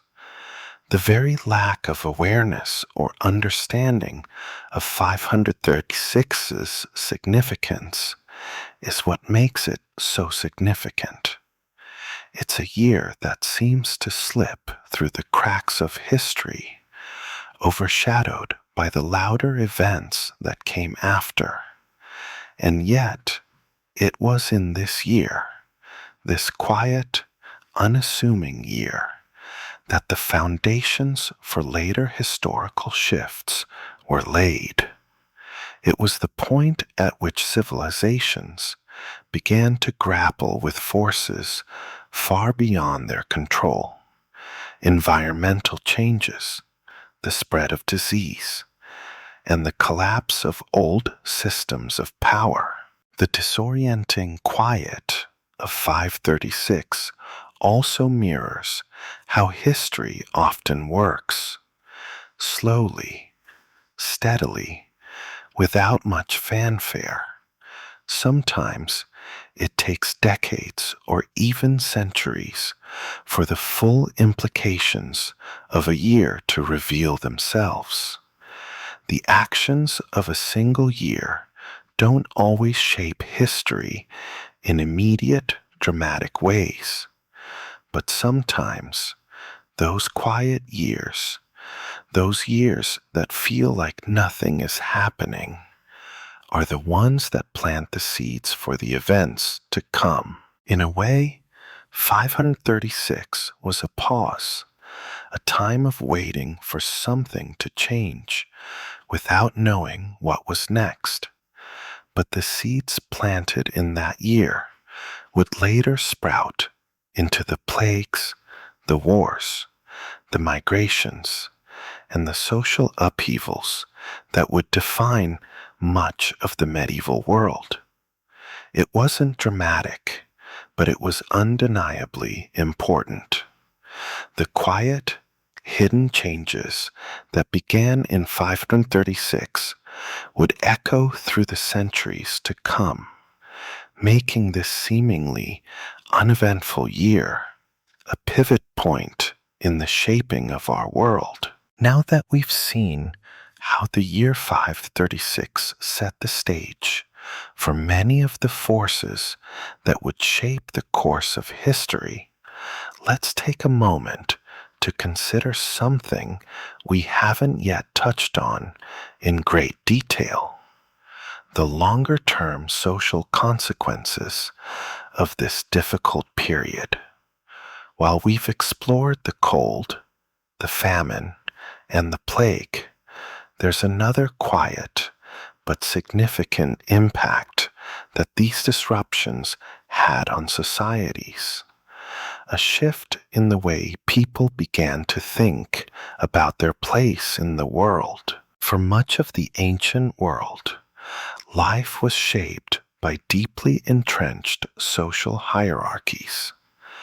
There were kings, emperors, and powerful elites who held sway over the lives of ordinary people. The struggle for survival, however, created a different kind of world, a world where survival became the central concern, and social roles were suddenly less important than just getting by. The year 536, with its extreme environmental conditions, effectively leveled the playing field, at least for a while. It didn't matter whether you were a peasant in a small Byzantine village or a merchant in the grand city of Constantinople. Everyone was suddenly at the mercy of forces that couldn't be controlled. The cold was no respecter of rank. Food shortages didn't care about your title, and the plague, when it finally arrived, struck across all levels of society, from the emperor to the poorest of the poor. In this way, 536 and its aftermath had a strange kind of social democratizing effect. It's not that society became immediately egalitarian, far from it, but there was an underlying recognition that the great structures of power were not invincible, that perhaps, just perhaps, they were fragile. People started to question the reliability of their rulers, not in a way that would spark revolution, but in a way that would leave a lingering sense of disillusionment. The elite, who had once been seen as untouchable, were now viewed through a different lens, one that acknowledged their vulnerability in the face of nature's overwhelming power. It wasn't the kind of revolution that would topple kingdoms, but it was a quiet shift in the public consciousness, a realization that the great powers of the world might not be as secure as they had once seemed. And this shift in perception wasn't confined to the Byzantine Empire. All across the ancient world, from the Roman territories to the reaches of the Middle East and beyond, the great empires were feeling the strain. The cold snap, the plague, the famine, these weren't just isolated events. They were reminders of the fragility of civilization itself. In the years and decades that followed, we can see how these unsettling events contributed to a broader loss of confidence in the structures that had long upheld society. The certainty that had once anchored life, the belief that the empire would always provide, that rulers were divinely ordained, and that society's structure was immutable, was beginning to erode. But it wasn't just the elite who were affected. For ordinary people, this period marked the beginning of a slow and painful shift in their own daily lives.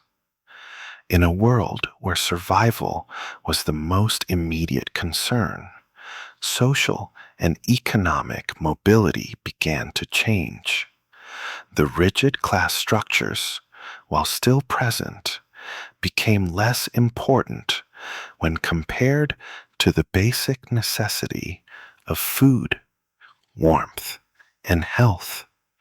For the first time in many years, people began to realize that they could survive, or not, on their own, independent of the grand systems of power that had once defined their existence. This shift didn't necessarily happen in an overt, dramatic way, but it slowly permeated society. Over time, as people moved away from reliance on the state or powerful leaders for their survival, we began to see the rise of more localized communities, more self-reliant systems, and a growing sense of individual agency. This would be a process that stretched out over centuries, eventually giving rise to the more decentralized, feudal structures that would dominate the Middle Ages. It's also worth noting that these changes were not entirely negative. While the immediate aftermath of 536 was marked by uncertainty and hardship, in the long run, the experience of these social upheavals may have helped lay the groundwork for greater social mobility. The decline of the centralized Roman system of governance, for example, led to a fragmentation that, while chaotic, also allowed for new social structures to emerge. It wasn't a seamless process, and the Middle Ages were certainly marked by instability and strife, but it was in these turbulent years that we can trace the first steps toward a new kind of society, one in which power was more localized and individuals had greater opportunities to carve out their own lives. In this sense, 536 was not just a year of hardship and suffering, but also the beginning of a slow transformation in how societies functioned.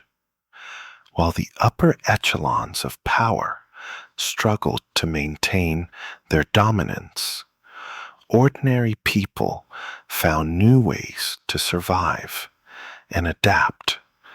This was the birth of a more fragmented, decentralized world, where local communities would take on greater importance, and where the traditional structures of power would be challenged bit by bit over time.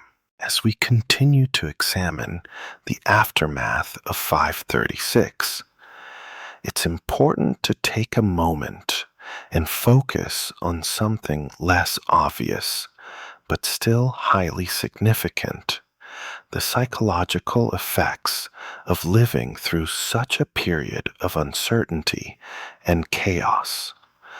While the historical events of the year, like the cold, the famine, and the eventual plague, are documented in the writings of the time, we rarely talk about the more personal, internal effects that these global events might have had on people.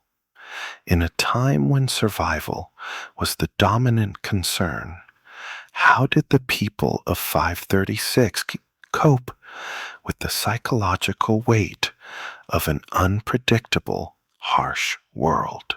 We can start by considering the daily lives of ordinary citizens. In many ways, the people of 536 were just like people in any other year, working hard to feed their families, raise children, and maintain their homes.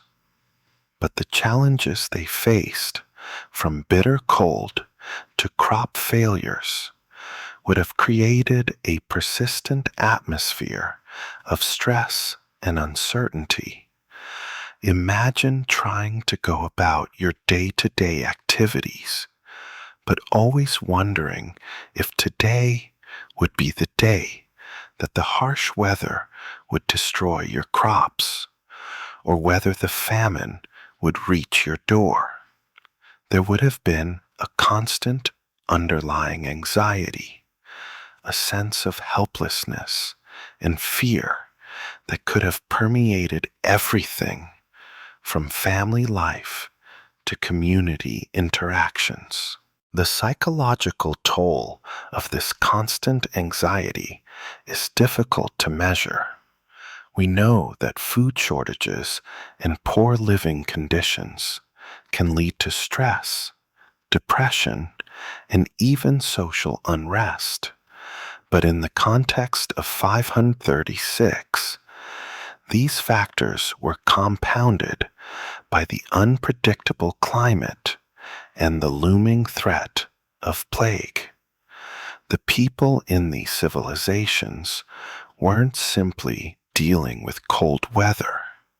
They were also dealing with the possibility that things could get much worse. After all, a year without summer was only the beginning. The plague and famine that followed could have felt like the final blow, amplifying the existing stress and fear that people were already living with. Historians still debate the extent to which the emotional and psychological states of populations are reflected in historical records. But we can infer that the people of 536 would have experienced some of the same psychological responses that we might have today in similar circumstances. A sense of vulnerability, an inability to plan for the future, and a constant, nagging fear about whether they and their families would make it through the year.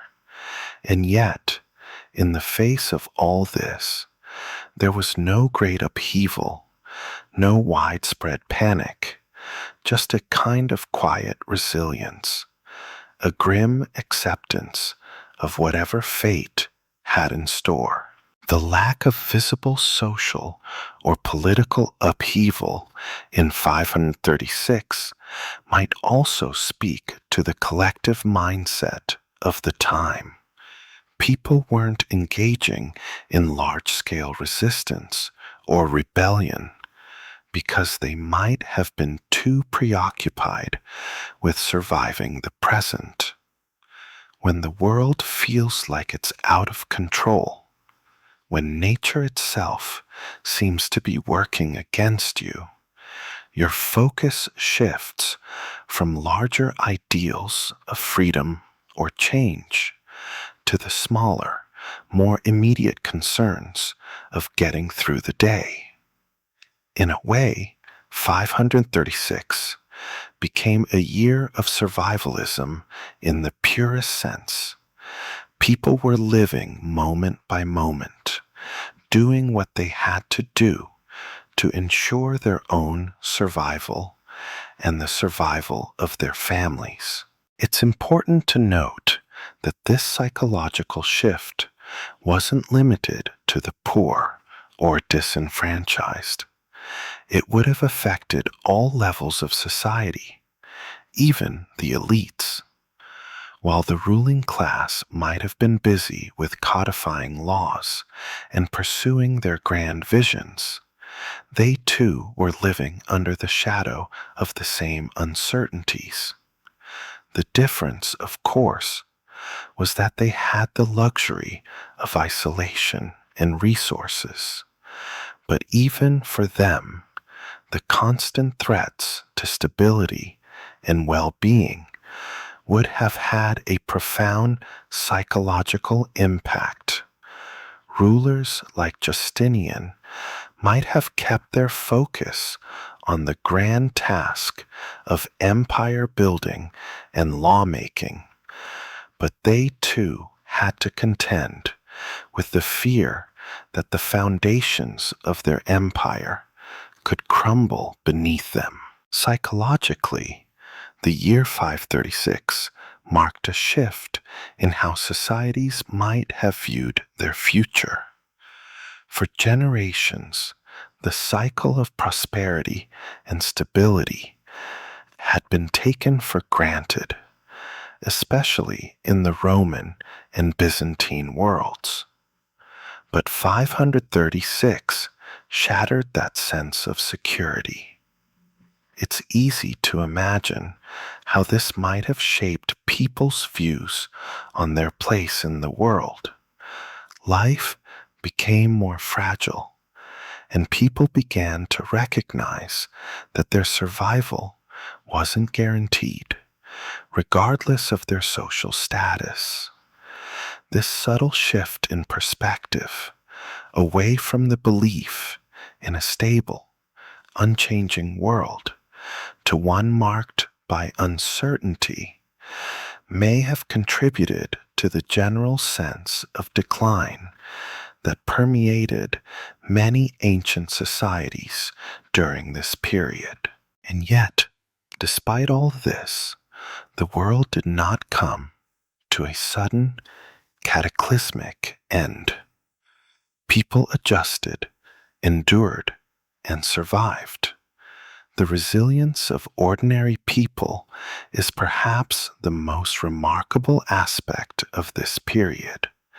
The human capacity to cope with extreme uncertainty and hardship is both humbling and inspiring. The year 536 might have left people with more questions than answers, but it also highlighted the incredible adaptability and perseverance that define human nature. Even when faced with cold, famine, and disease, people found ways to survive and move forward, however slowly. So, when we think about 536, we're not just considering a year of environmental disruption. We're also considering a year that forced people to reconsider their understanding of stability, survival, and their own place in the world. It was a year that, while outwardly quiet and uneventful, had profound psychological effects on the generations that lived through it. As we continue, let's now look at how the events of 536 set in motion a broader cultural shift. It's easy to assume that the major cultural and intellectual developments of the ancient world were the product of booming civilizations, empires at their height, filled with thinkers, artists, and leaders. But in reality, it's often the quieter, more subdued moments in history that leave the most lasting impressions on culture. And 536, while not dramatic in the traditional sense, was one of those years that would slowly, almost imperceptibly, influence the trajectory of culture in the ancient world. As we've already discussed, the cold weather, the famine, and the creeping plague had a way of unseating people's sense of certainty. But cultural shifts don't always happen in reaction to immediate threats. Sometimes it's the lingering anxiety, the slow erosion of stability that drives people to explore new ways of thinking. It's possible that, in the wake of 536, the intellectual climate began to change in ways we don't typically recognize. Think about it. When the world is thrown into uncertainty, people naturally look for answers, often turning to new forms of thought, new spiritual practices, and different cultural expressions. And this is where the cultural shift following 536 gets interesting. While Europe and the Byzantine Empire were reeling from these environmental and social crises, other parts of the world were responding in their own unique ways.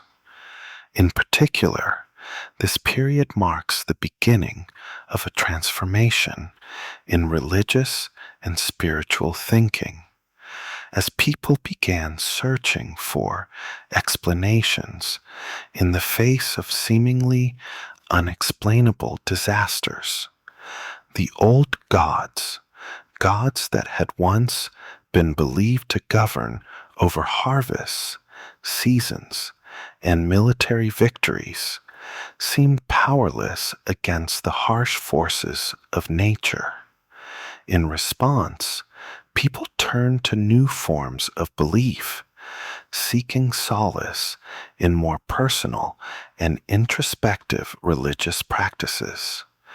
We see the rise of monasticism, for example, which would become a major part of Christianity in the following centuries. Monks, in their isolated retreats, turned to prayer and contemplation, away from the chaotic, unpredictable world. This wasn't the only shift, though.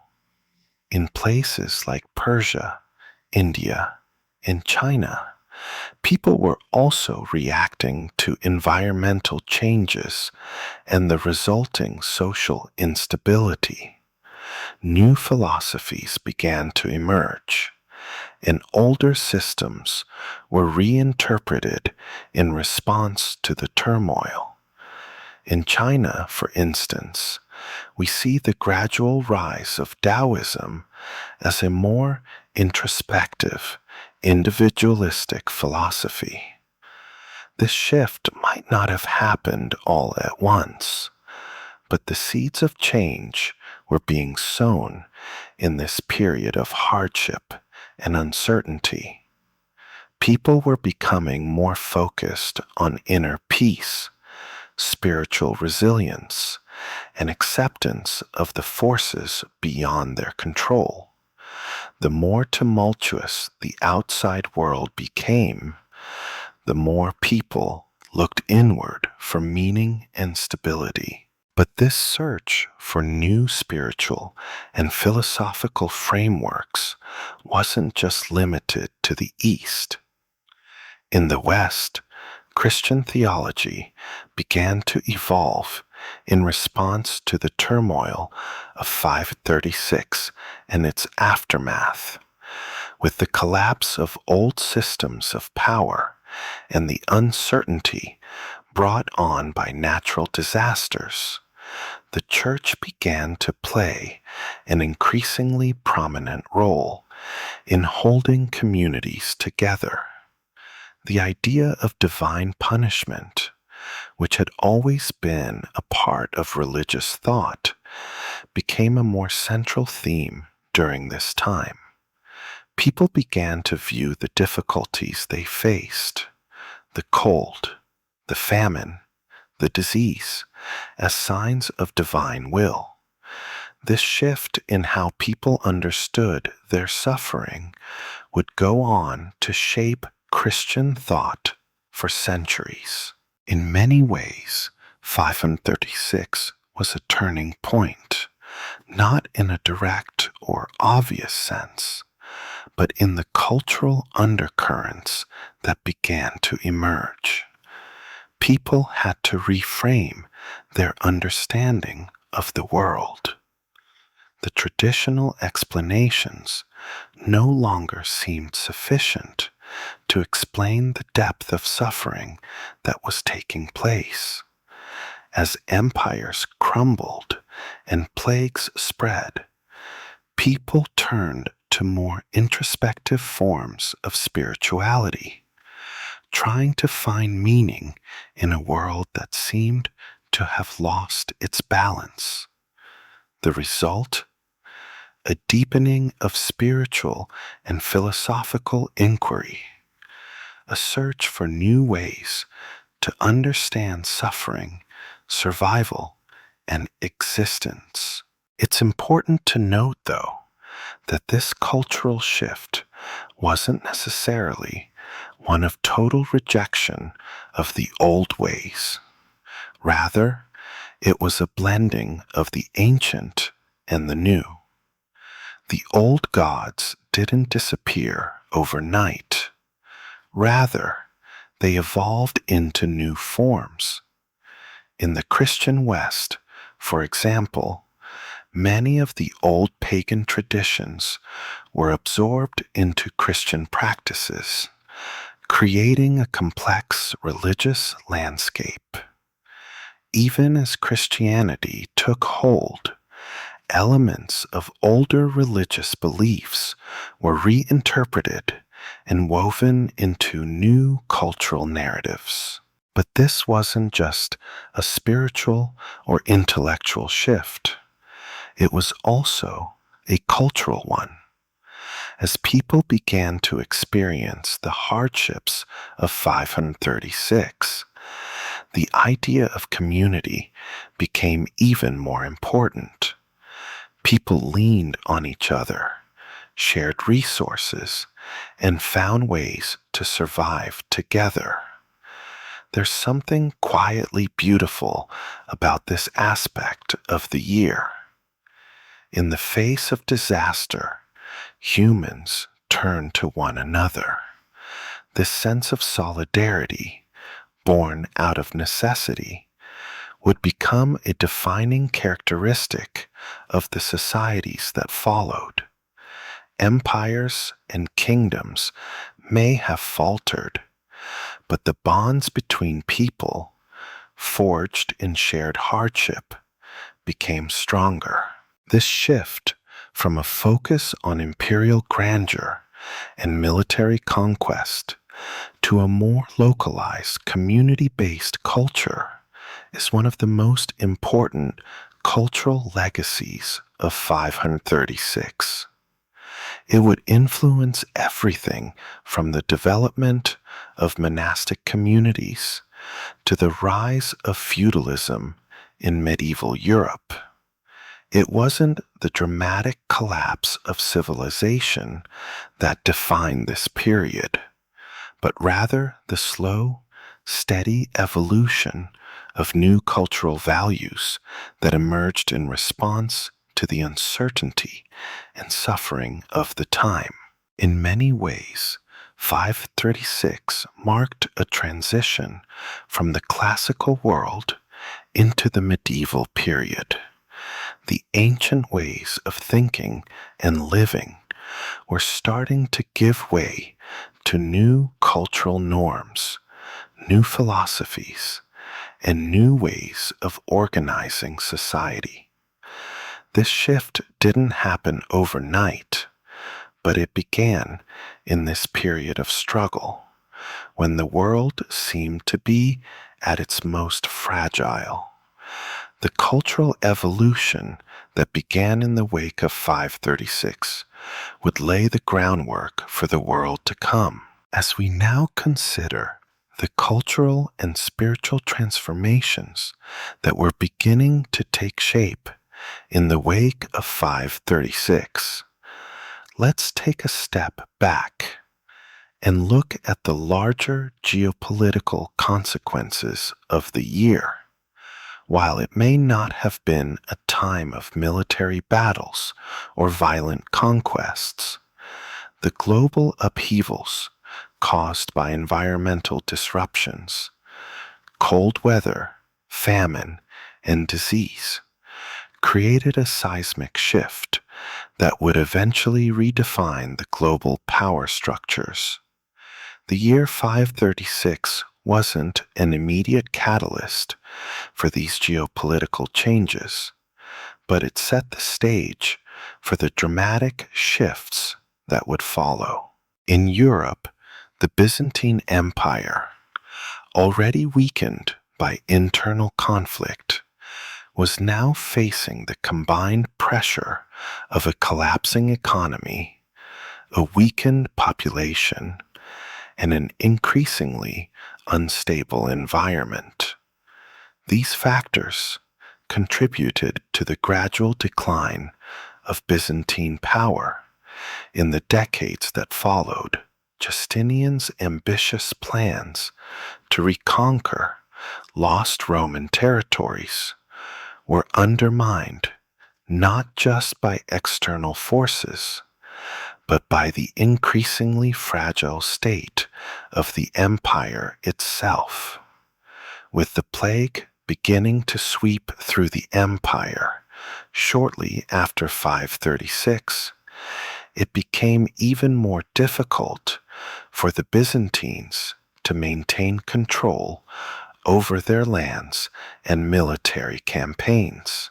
This slow decline in the Byzantine Empire didn't happen in a vacuum. The shifting geopolitical landscape in the East affected the West as well. As the Byzantine Empire weakened, so too did its ability to maintain influence in Europe.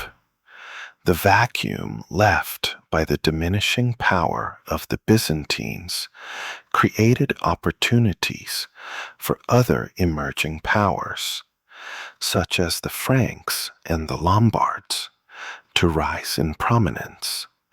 This would eventually pave the way for the formation of medieval European kingdoms, where power was more decentralized and fragmented compared to the days of Roman imperial dominance.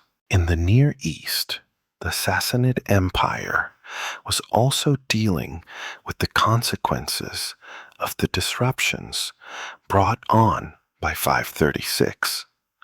Although the Sassanids were not hit by the environmental chaos to the same extent as the Byzantines, they were still affected by the general instability that plagued the region. In addition to the internal challenges they faced, the Sassanid Empire would eventually find itself drawn into a prolonged conflict with the Byzantines. The weakening of both empires, due to the environmental shocks and their internal struggles, opened the door for new political dynamics in the region, and eventually the rise of the Islamic caliphates in the following centuries. As these great powers began to fragment, it was the smaller, more decentralized kingdoms and communities that started to emerge as key players in shaping the world. The fall of Rome and the weakening of Byzantine authority gave rise to more localized systems of governance. It's here that we start to see the rise of feudalism, particularly in Europe, where power became more concentrated in the hands of local lords rather than centralized imperial authorities. The early seeds of feudalism, as a system based on land ownership and loyalty, began to grow in the soil of a crumbling empire. Interestingly, the slow collapse of these large empires also had a profound effect on the development of trade routes. While the Silk Road and other long-distance trade networks continued to operate, the environmental disruptions and the subsequent weakening of empires meant that the movement of goods and people became less stable. In many ways, 536 marked the beginning of the end for the great interconnectedness of the ancient world. By the time the plagues of the 6th century had run their course, many of these global trade routes had become more fragmented, with regional economies more reliant on localized markets than on long-distance trade.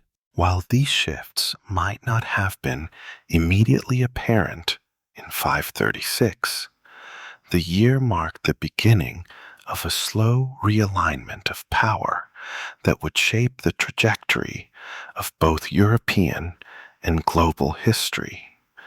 The weakening of the great empires and the rise of localized powers would become a defining feature of the medieval period. As we look back on this transition, it's clear that 536, with all its challenges and uncertainties, was a turning point that laid the groundwork for the medieval world that would follow. This shift wasn't just a matter of military might. It was also about the redistribution of cultural and political power. With the decline of imperial authority in places like Byzantium and the fragmentation of the Roman legacy, smaller kingdoms and localized systems of governance began to take center stage. This created a more decentralized political order, one that would dominate Europe for centuries to come.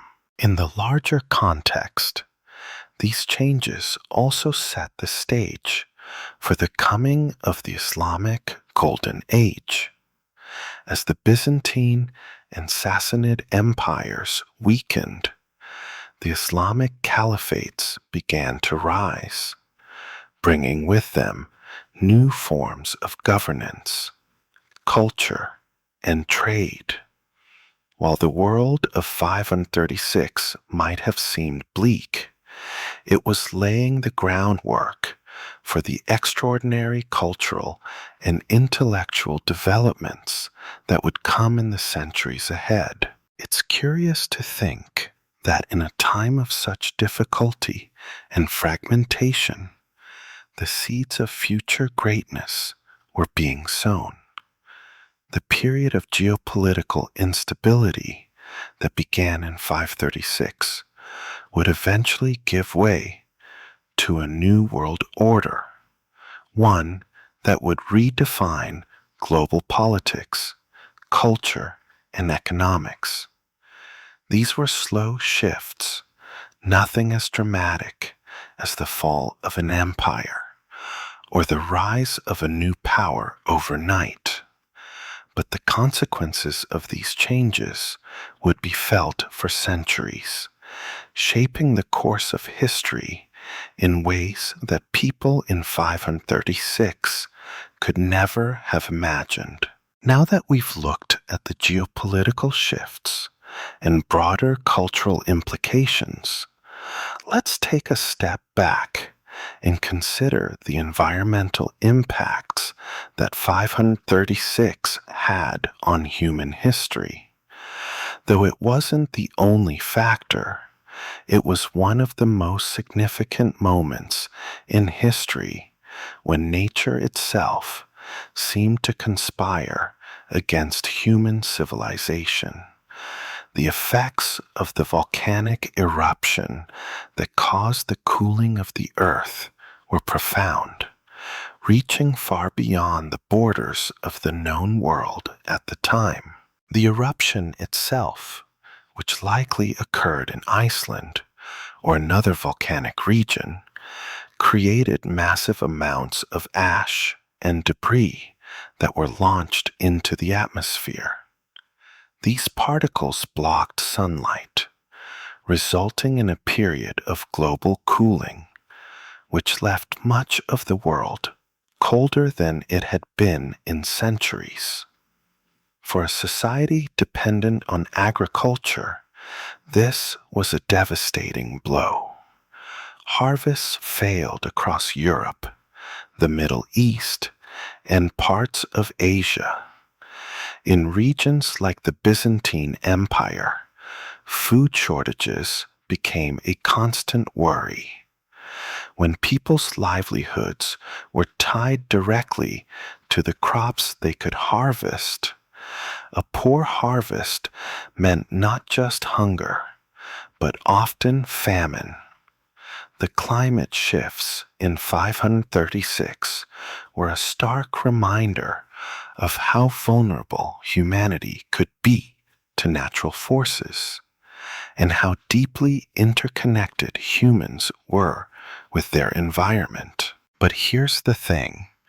This wasn't just a localized event. The cooling of the Earth didn't stop at one continent. It created a ripple effect, spreading across the globe and impacting civilizations from China to the Americas.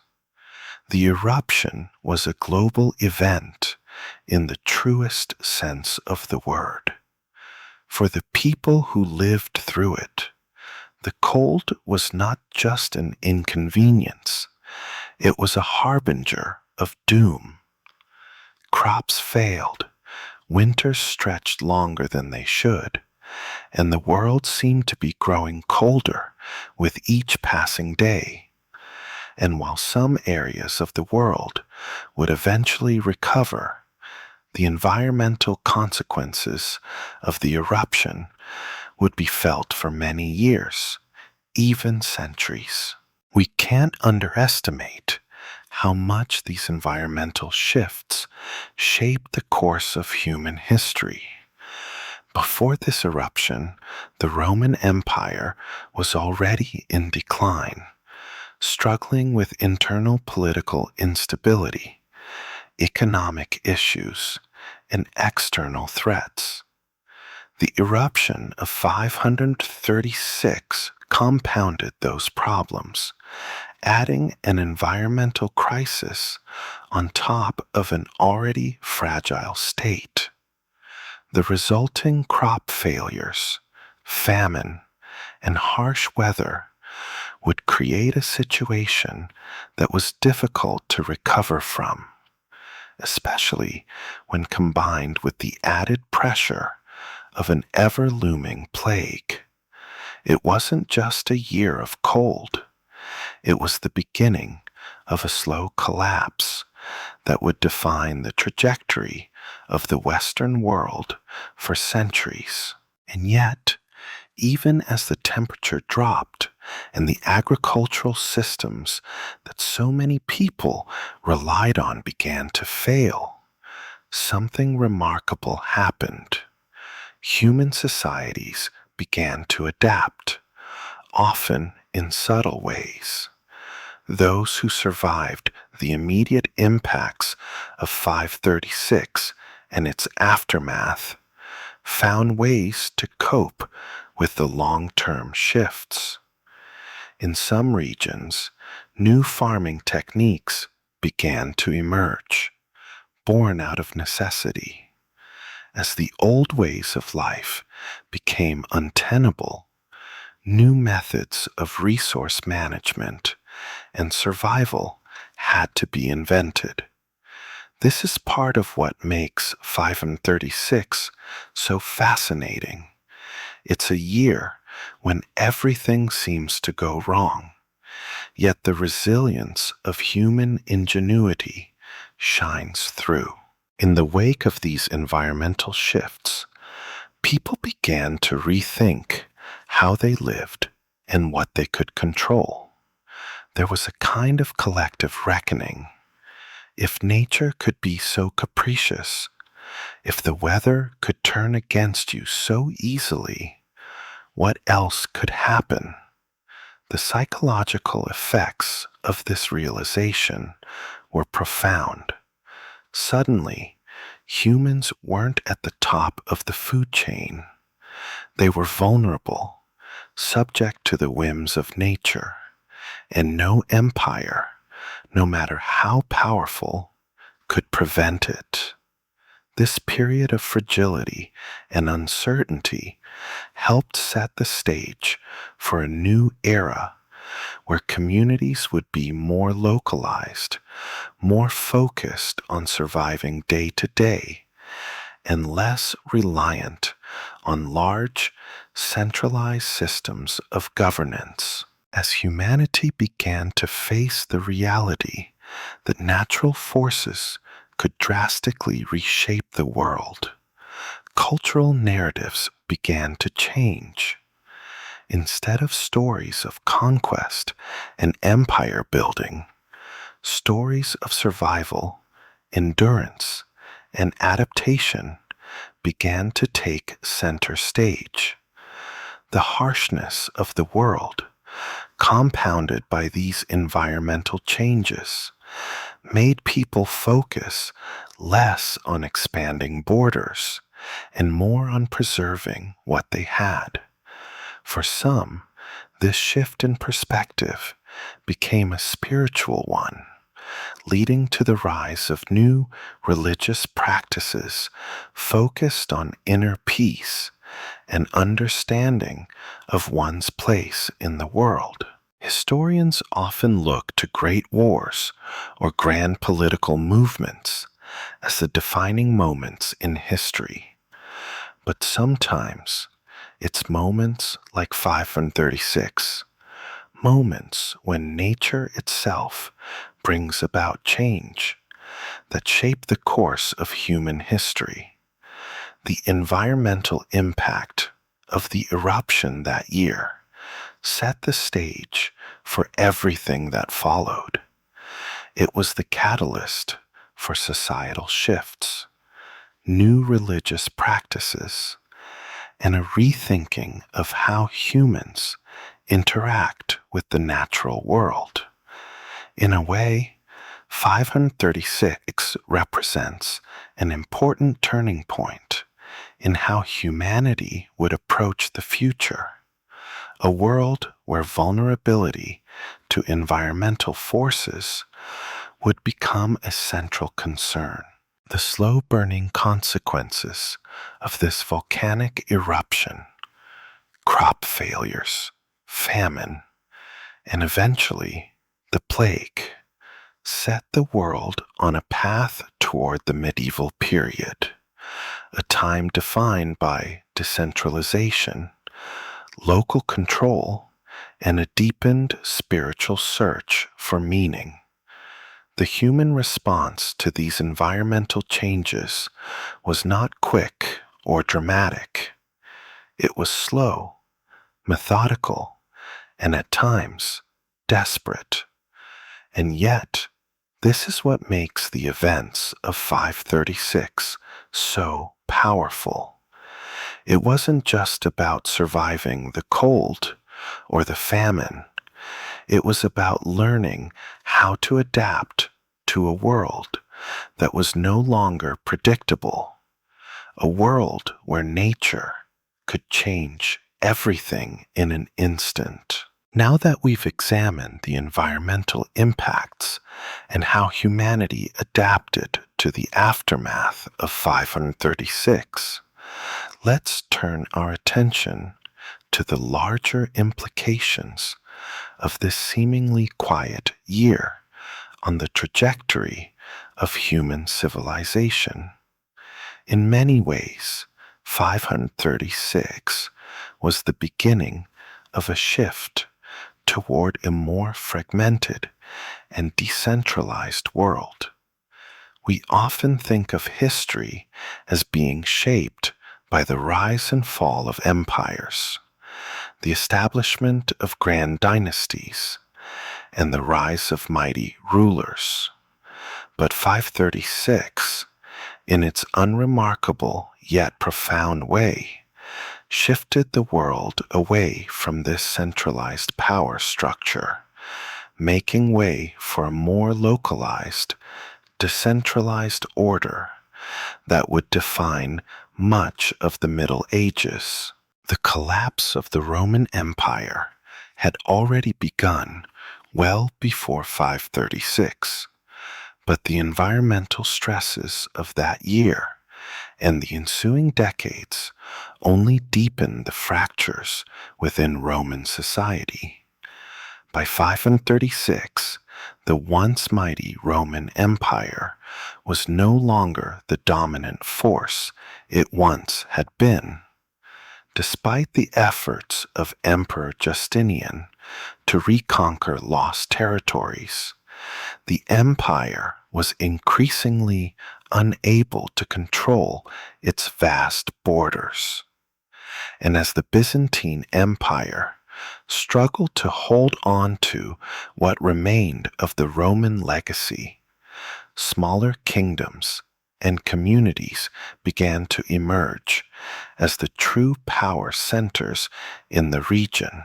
The lack of a centralized empire, both politically and economically, created an environment where local leaders, rather than emperors, became the focal points of power.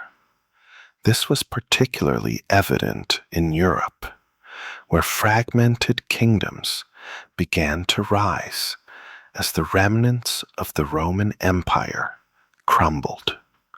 Over time, this decentralization would lead to the rise of feudal systems, with lords and vassals holding more authority than distant rulers in far-off cities.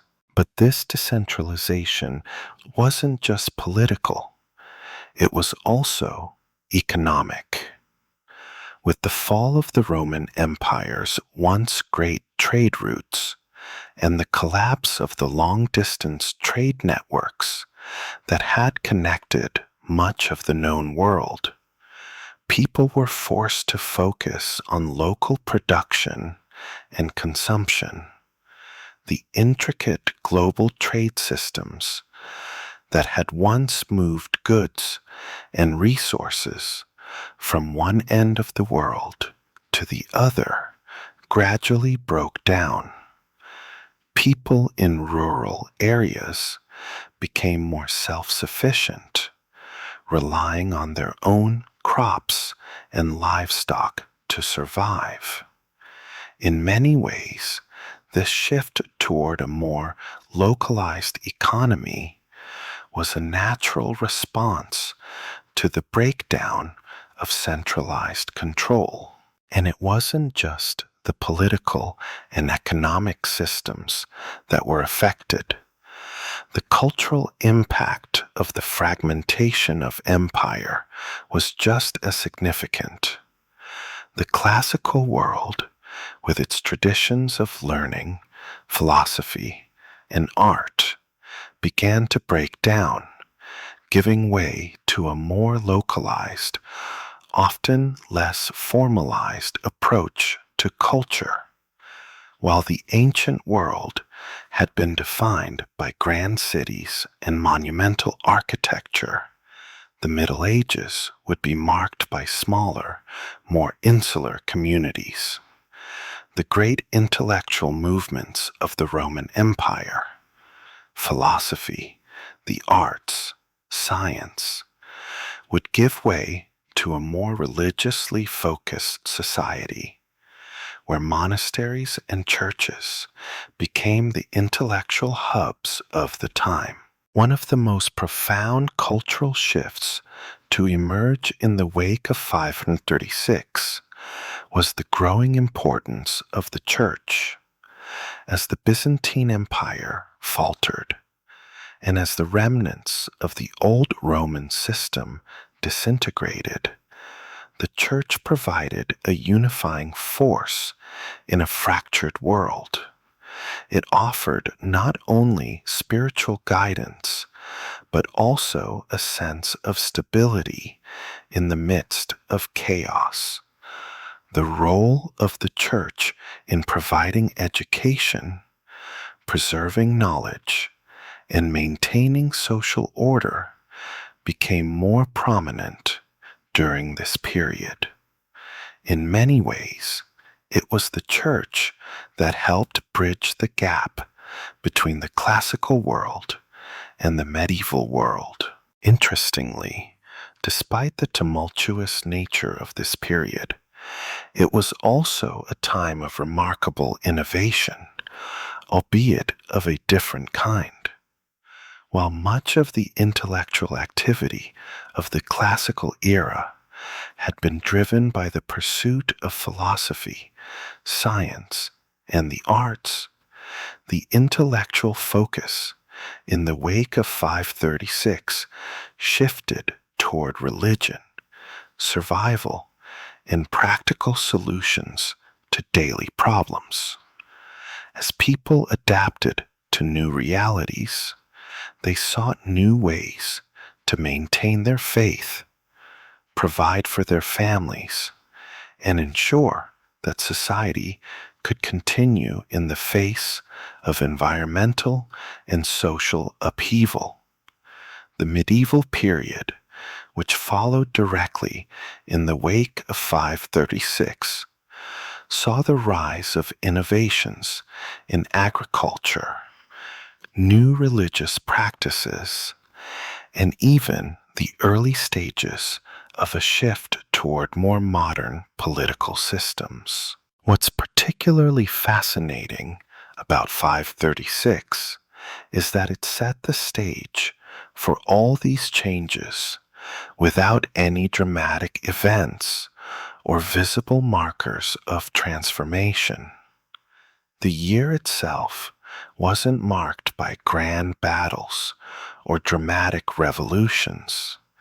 It was simply the beginning of a much longer process of change, change that was slow, steady, and often imperceptible in the moment, but which ultimately altered the course of history.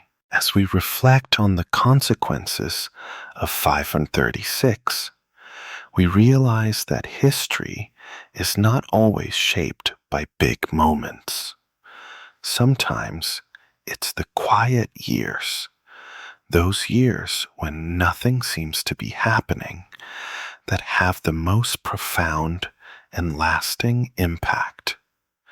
The disintegration of the Roman Empire, the rise of feudalism, the consolidation of power in the church, and the transition from a global, interconnected world to a more localized, fragmented one.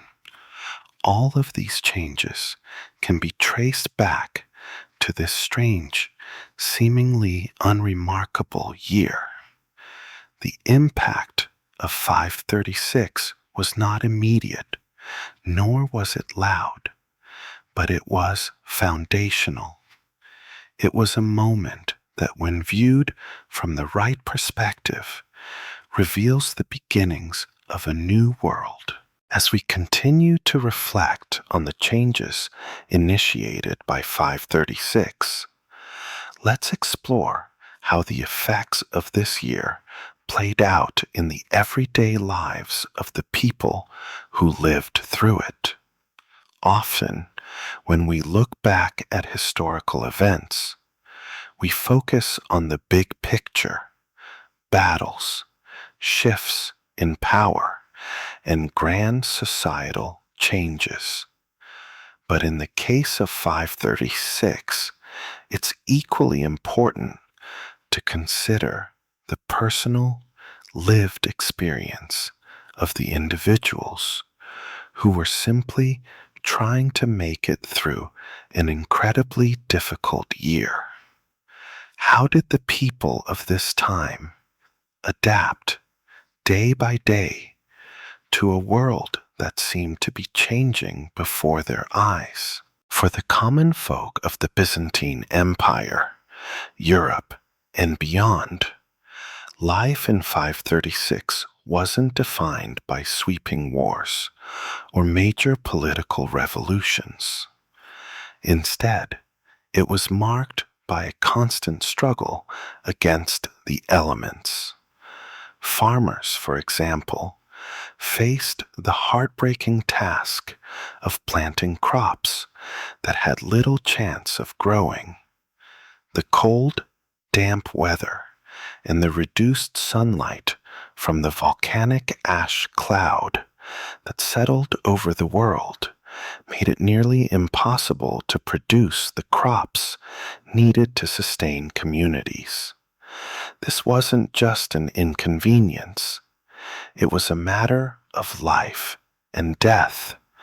Families had to rely on what little food they could grow or trade, and many communities were forced to get by with less than they had ever known.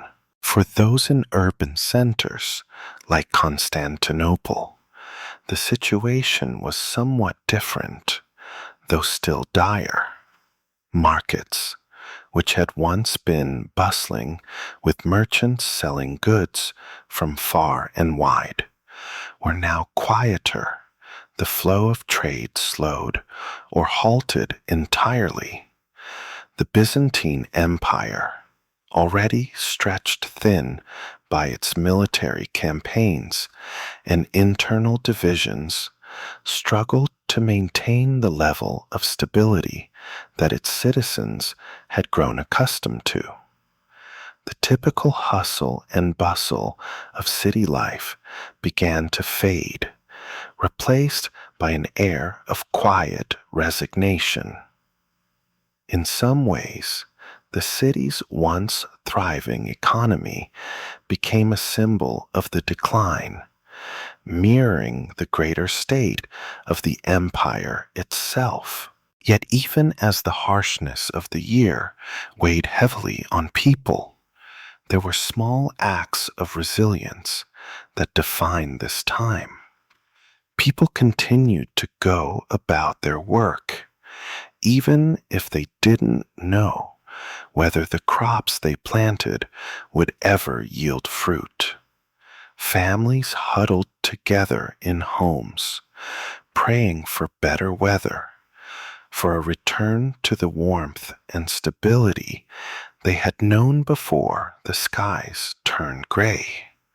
There was a slow, unspoken understanding that for many, survival was the only goal. This wasn't a time for grand ideas or revolutionary change. It was a time for simply enduring. One aspect of life that would have likely been more profound than ever before was the role of community.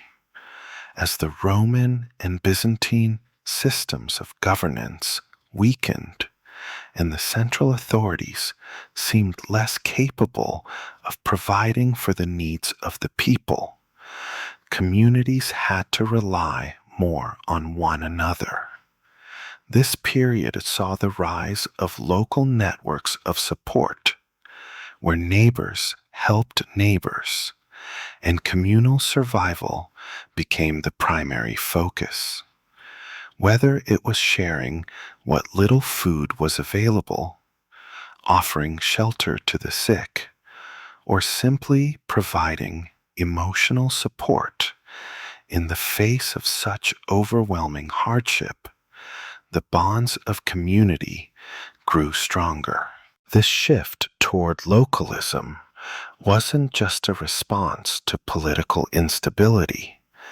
It was also a response to the practical realities of a changing world.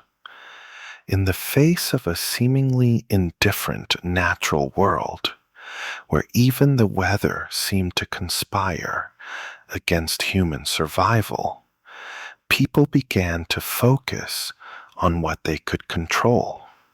As trade networks slowed and the centralized systems of empire faltered, local communities became the building blocks of survival. These bonds would eventually become the foundation of the feudal system, which would dominate much of medieval Europe. In this context, religion became another crucial support system for many. For people facing hunger, disease, and an uncertain future, faith was an anchor. The church, despite its own internal struggles and the distractions of empire building, became a central part of daily life for many communities. It provided not only spiritual solace, but also a sense of structure in a world that seemed to have lost its sense of order. Monasteries, churches, and religious leaders offered comfort to people, helping them make sense of the suffering they were enduring. The rise of monasticism, particularly, offered a new way of living, one focused on prayer, meditation, and a rejection of the material world. These communities, though small, became islands of stability during a time of great uncertainty. It's important to remember that while the year 536 may seem distant to us now, the effects of the events that transpired were felt not just by kings and emperors, but by ordinary people. These were the people who had to live through the gray skies and cold winters, who felt the sting of hunger and the shadow of disease hanging over them. Their resilience, their ability to adapt to the changing world around them, would define the course of history in the centuries to come. In many ways, the true story of 536 lies not in the political upheavals or the military campaigns, but in the everyday lives of the people who lived through it. It was a time when survival required more than just practical knowledge. It required resilience, community, and a deep sense of hope in the face of overwhelming uncertainty. And even as the world around them seemed to fall apart, people continued to find ways to carry on. It's this spirit of endurance that would eventually carry humanity through the darker days of the Middle Ages and beyond. As we approach the final stages of this exploration, it's time to reflect on something that ties all of the changes we've examined together: the idea of transition. While 536 may have seemed like a year of inertia, nothing particularly grand or explosive, it was, in fact, a year that set in motion a slow, inevitable transition from one phase of history to another.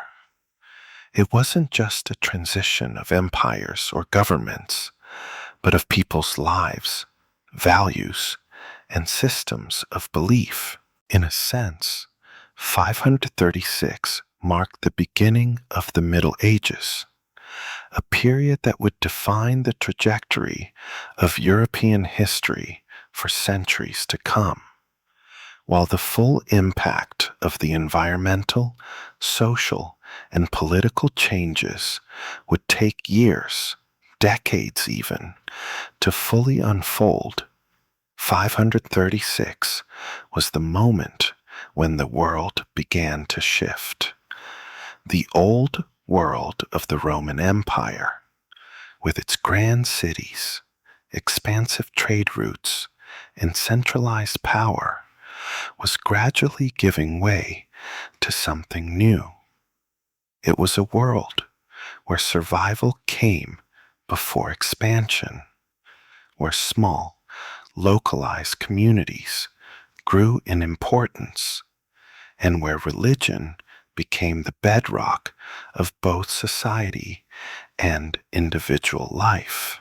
What's so striking about this transition is that, unlike other moments in history where the course of civilization seems to change with dramatic force, like the fall of Rome or the rise of Napoleon, the changes set in motion by 536 were quieter, more gradual. There were no sudden revolutions, no instant overthrows of governments, no new dynasties immediately rising to power. It was as if history itself was moving at a slower pace. But, as we've seen, this slower pace didn't make the changes any less profound. If anything, it made them all the more transformative, because they were able to unfold in ways that people at the time couldn't even fully understand. We've already discussed how 536 altered the geopolitical landscape, shifting the power balance from centralized empires to smaller, more localized kingdoms. The early signs of feudalism began to take root during this period, with power being distributed more among local lords than imperial authorities. And while it may have seemed like a time of decay, it was also a time of reinvention. These small, localized systems of governance would eventually form the foundation for the Middle Ages, where kings and lords ruled over small regions, often with little direct control from larger imperial authorities. But the transition wasn't just political, it was cultural as well. The intellectual world of antiquity, with its focus on philosophy, the arts, and science, gradually gave way to a more religiously focused worldview. In a world that seemed increasingly unpredictable and dangerous, many people began to seek answers not in the traditions of the old philosophers, but in the teachings of the Church. This shift wasn't immediate. It took centuries to fully manifest, but it began with the hard realities of survival in 536. The rise of monasticism, the spread of Christianity, and the consolidation of religious power became central to the social fabric of Europe. In the absence of a strong central government, the Church became the anchor of European civilization. This shift from a classical worldview to a medieval one also affected how people lived on a day-to-day basis. The grand cities of Rome and Constantinople began to give way to smaller, more isolated settlements. People became more focused on local concerns, like ensuring enough food for the winter and providing for their families. This wasn't just a shift in politics or religion. It was a shift in people's daily lives. Their priorities changed. The world that had once been connected by the great trade routes of the Roman Empire began to fragment into smaller, more insular worlds. But it wasn't just about survival. It was also about resilience. As we've seen, the people of 536 didn't just surrender to the forces around them. They adapted, they rebuilt, and they found new ways to live. In this sense, the transition wasn't just a passive acceptance of fate. It was an active process of reinvention. While the world may have seemed to be falling apart, humanity at the grassroots level was still finding ways to move forward. In some ways, this transition marks the beginning of a new phase in human history, one defined by resilience in the face of uncertainty. The changes set in motion by 536 weren't immediate or obvious. They weren't marked by dramatic moments of revolution or military conquest. Instead, they were defined by the quiet, persistent ability of people to adapt to their circumstances, to find new ways to live, and to ensure that society would continue, even if it was very different from the world they had known before. As we reflect on all these transitions, we realize that 536 was the moment when the foundations of the medieval world were laid. It was the point at which the old systems of governance, culture, and religion began to crumble, and the new structures that would define the next 1,000 years started to emerge. It was a time of quiet but profound change that set the stage for the Middle Ages and the societies that would eventually rise from the ashes of the Roman Empire. And perhaps that is the true lesson of 536, that history doesn't always move in dramatic bursts. Sometimes it moves slowly, imperceptibly, in the quiet moments between crises. The world may have been on the brink of collapse, but from that brink came the seeds of a new world.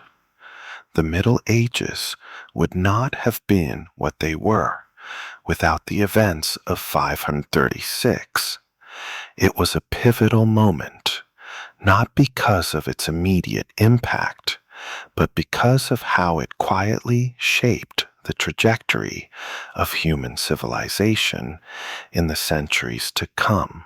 As we move towards the final chapters of this journey through the year 536, it's time to consider the long-term implications of this seemingly quiet year, especially in terms of how it impacted the course of human development and the broader landscape of history. While we've already explored how 536 shifted the course of political, cultural, and environmental history, there's one more dimension worth exploring: the deep impact this year had on our collective memory, our sense of time, and our understanding of human resilience. To truly appreciate the significance of 536, we must acknowledge that it was one of those rare moments in history when civilization seemed to stand on the precipice, gazing into an abyss. And yet, despite the overwhelming odds, despite the freezing temperatures, the crop failures, and the impending plague, humanity continued. This quiet persistence in the face of overwhelming challenges is perhaps one of the most profound legacies of this period. In a world that seemed to offer no guarantees, the basic act of survival became its own form of resistance. People didn't wait for a new emperor to come and save them, or for the sun to suddenly emerge from behind the clouds. They simply kept going, living their lives as best they could. This, I believe, is where the true power of 536 lies, not in its dramatic events, but in its ability to show us how human beings can endure even the most seemingly insurmountable challenges. The year didn't herald the fall of the Roman Empire in a single cataclysmic moment.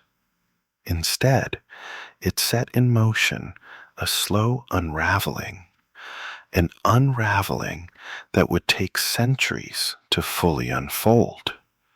But in those centuries, the people who lived through it found ways to adapt, rebuild, and redefine what it meant to live in a changing world.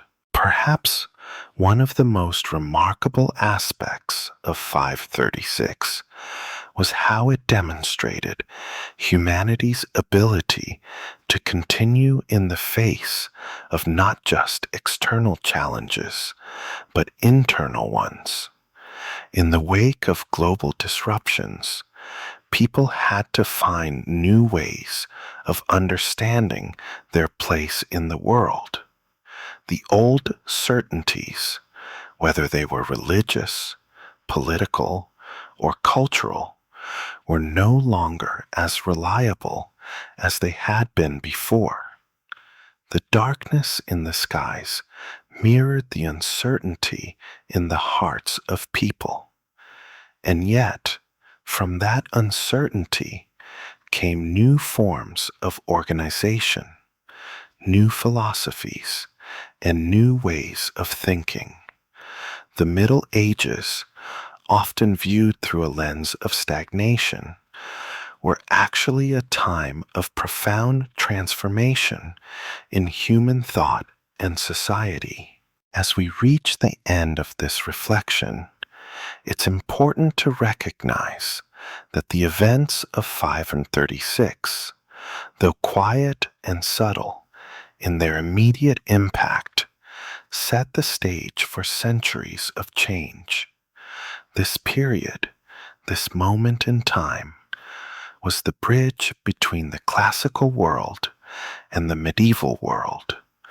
The foundations of both were laid in the shadow of volcanic ash, in the cool winds that swept across the world, and in the quiet endurance of everyday people. The rise of feudalism, the spread of Christianity, and the shift from imperial grandeur to local, community-based life. All of these things can trace their origins, in part, back to the year 536. And yet, we can't forget that this was also a moment of deep personal reflection for those who lived through it. For the people of 536, the world was no longer a predictable place. The certainty of the Roman world, where seasons had patterns, crops could be relied upon, and life moved in a steady rhythm, was gone. What replaced it was a world marked by uncertainty, where survival became the central focus.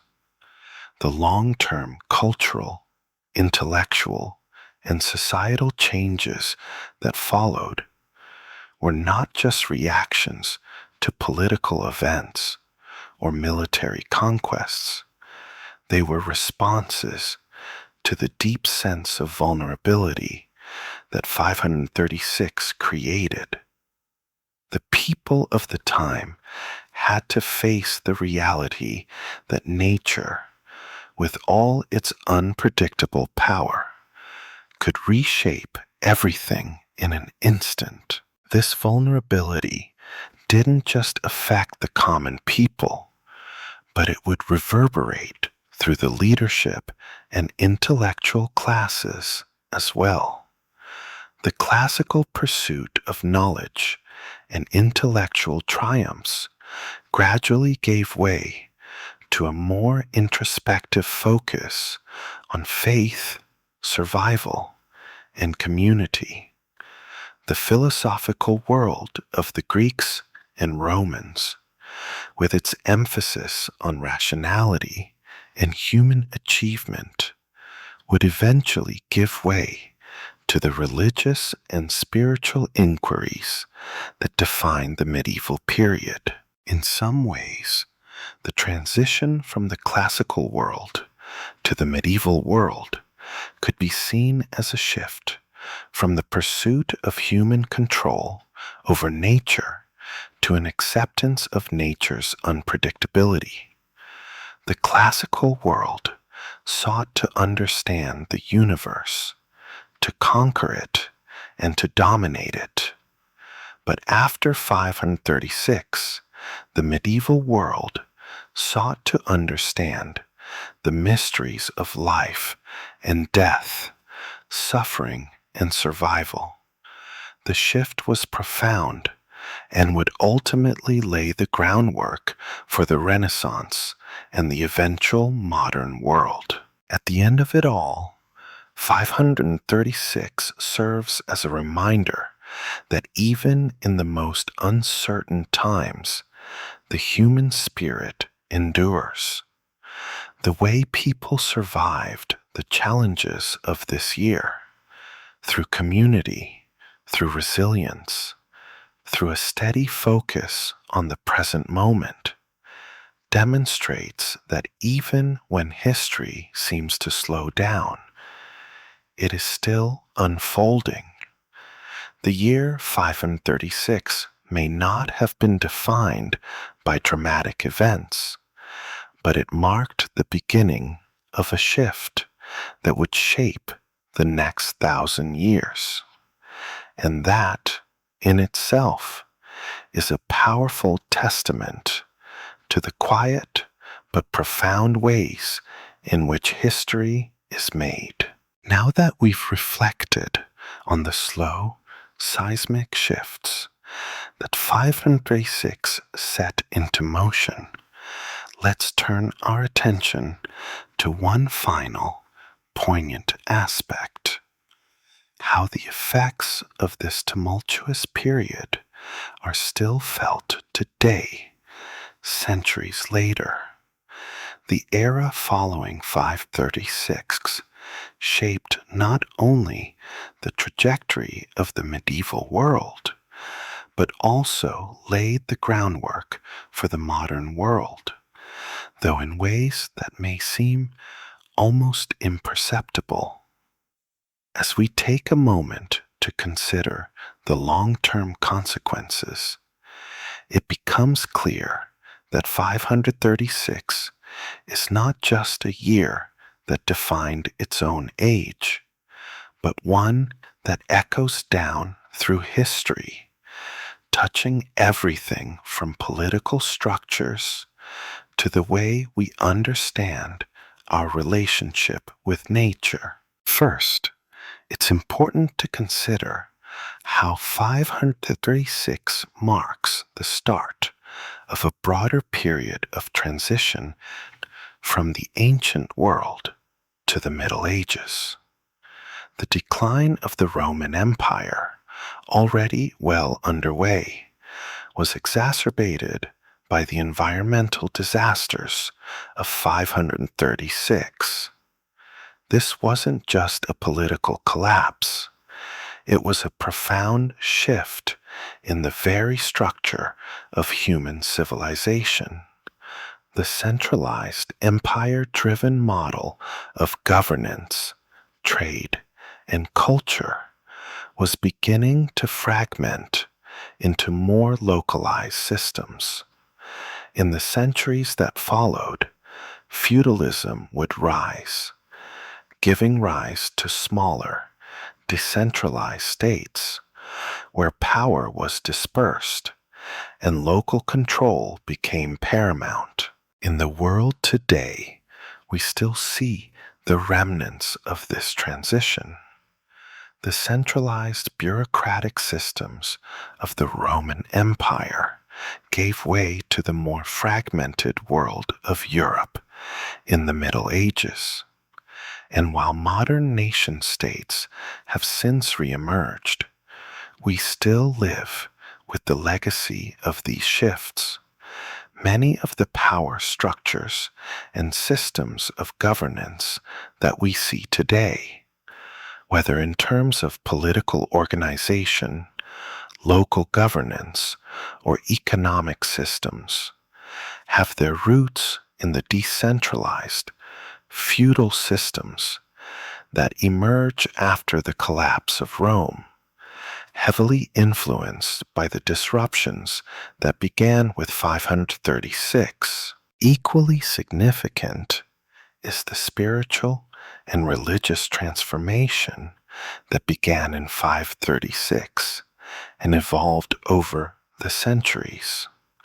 The rise of Christianity, coupled with the decline of Roman polytheism and other ancient belief systems, marked a profound shift in how people viewed the world. During 536, the Church began to step forward as a source of stability in an increasingly unstable world. The intellectual and spiritual shift toward monasticism, a focus on the internal life, and a strong emphasis on the Church as the moral and spiritual anchor for society, would lay the groundwork for much of European culture for the next 1,000 years. Today, Christianity and religious institutions continue to influence much of the Western world's cultural fabric, though in more diverse and complex ways than before. The legacy of Christian thought, the preservation of knowledge by monks during the Dark Ages, and the eventual rise of universities and intellectual movements in the medieval period are all tied to this shift that began in 536. The Church's dominance, while waning in certain regions today, has undeniably shaped not only European civilization, but much of global history. In some ways, the world we live in, our laws, our ethics, and our broader cultural understandings has been deeply influenced by the religious shifts that took place during and after 536. Additionally, the environmental impact of the eruption in 536 and the subsequent cooling that affected the globe highlights an interesting parallel to the environmental challenges we face today.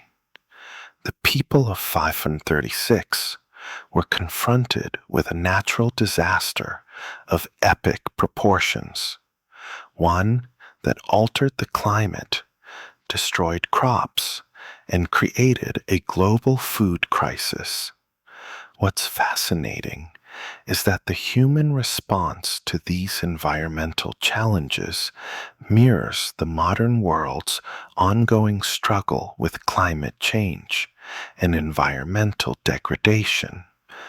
Just as the people of 536 had to adapt to the changing weather patterns and shifting ecosystems, we find ourselves today facing the very real consequences of climate change. In fact, the lessons of resilience, adaptation, and community survival learned during this period can be applied to our current global challenges.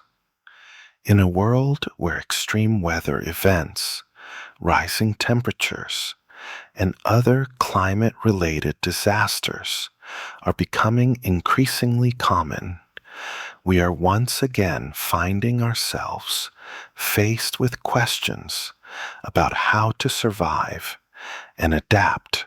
Just as medieval societies had to find new ways of organizing and managing their resources, we too are tasked with finding sustainable solutions for the future of humanity in the face of environmental change. The long-term impact of the climate disruptions that began with 536 is also evident in the way people approached agriculture. As crops failed, new farming methods had to be developed to account for the changing environment. Similarly, today, the agricultural systems that we depend on are being challenged by climate change, and new techniques and technologies are being developed to address these challenges. The agricultural innovations of the medieval period, born out of necessity, laid the foundation for the global food systems we have today. And then, of course, there's the matter of human resilience.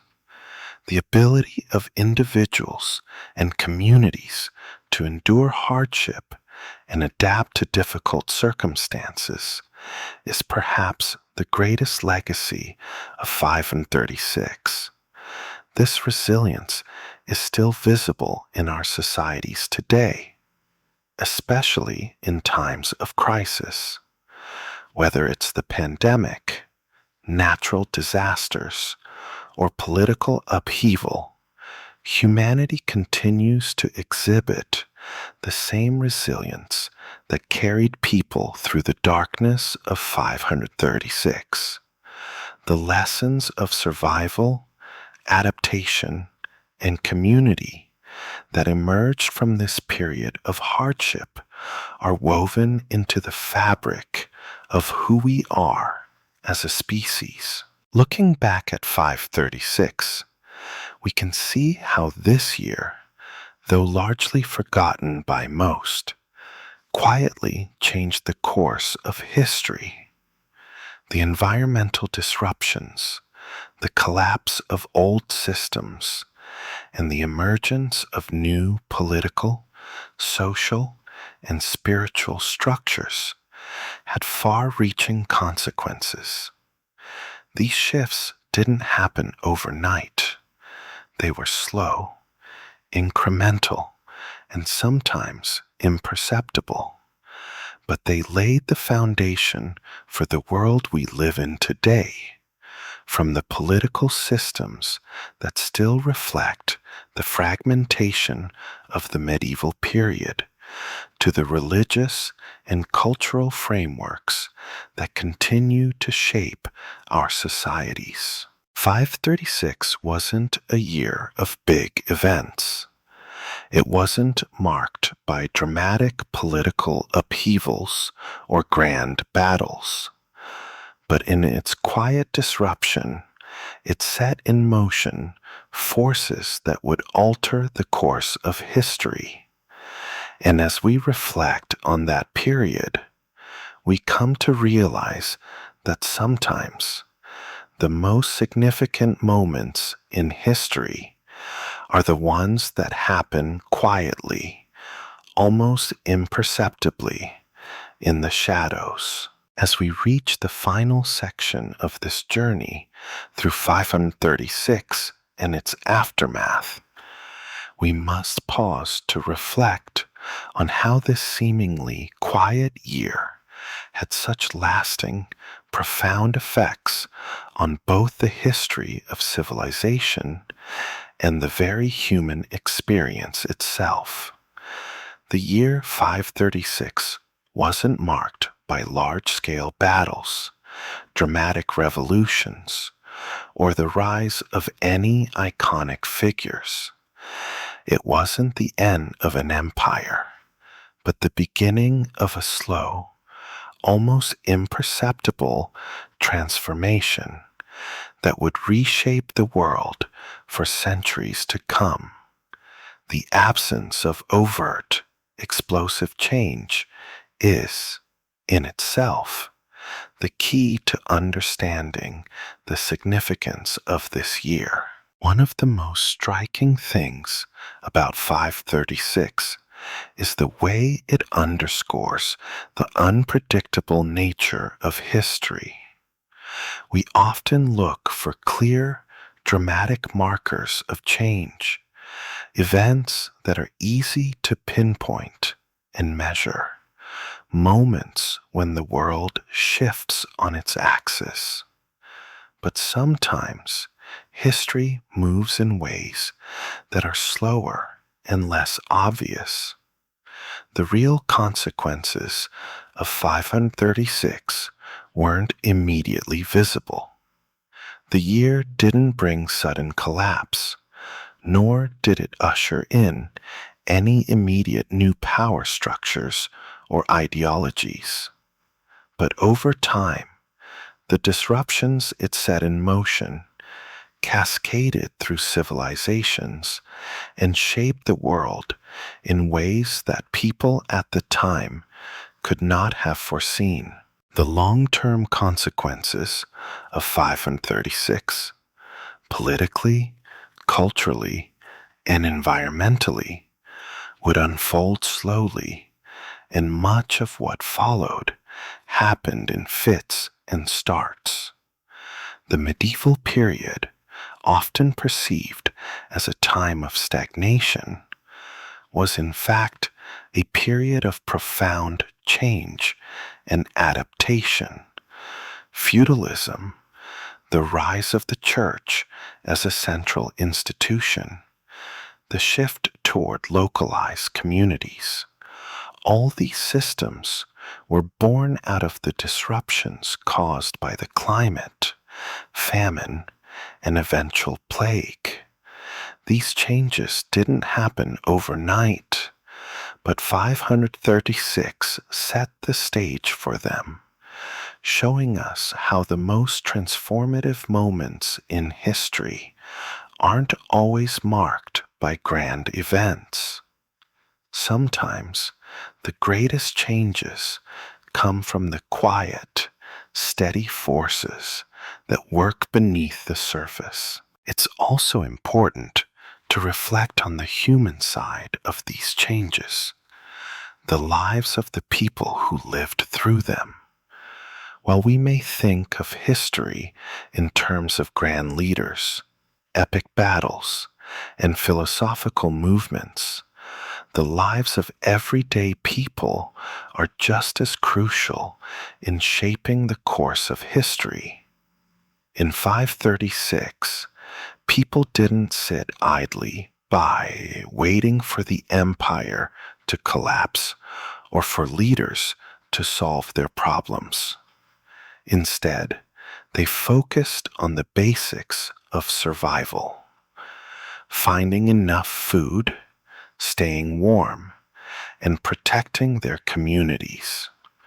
In doing so, they laid the groundwork for a new kind of society, one that would be more localized, community-focused, and deeply shaped by the challenges they faced.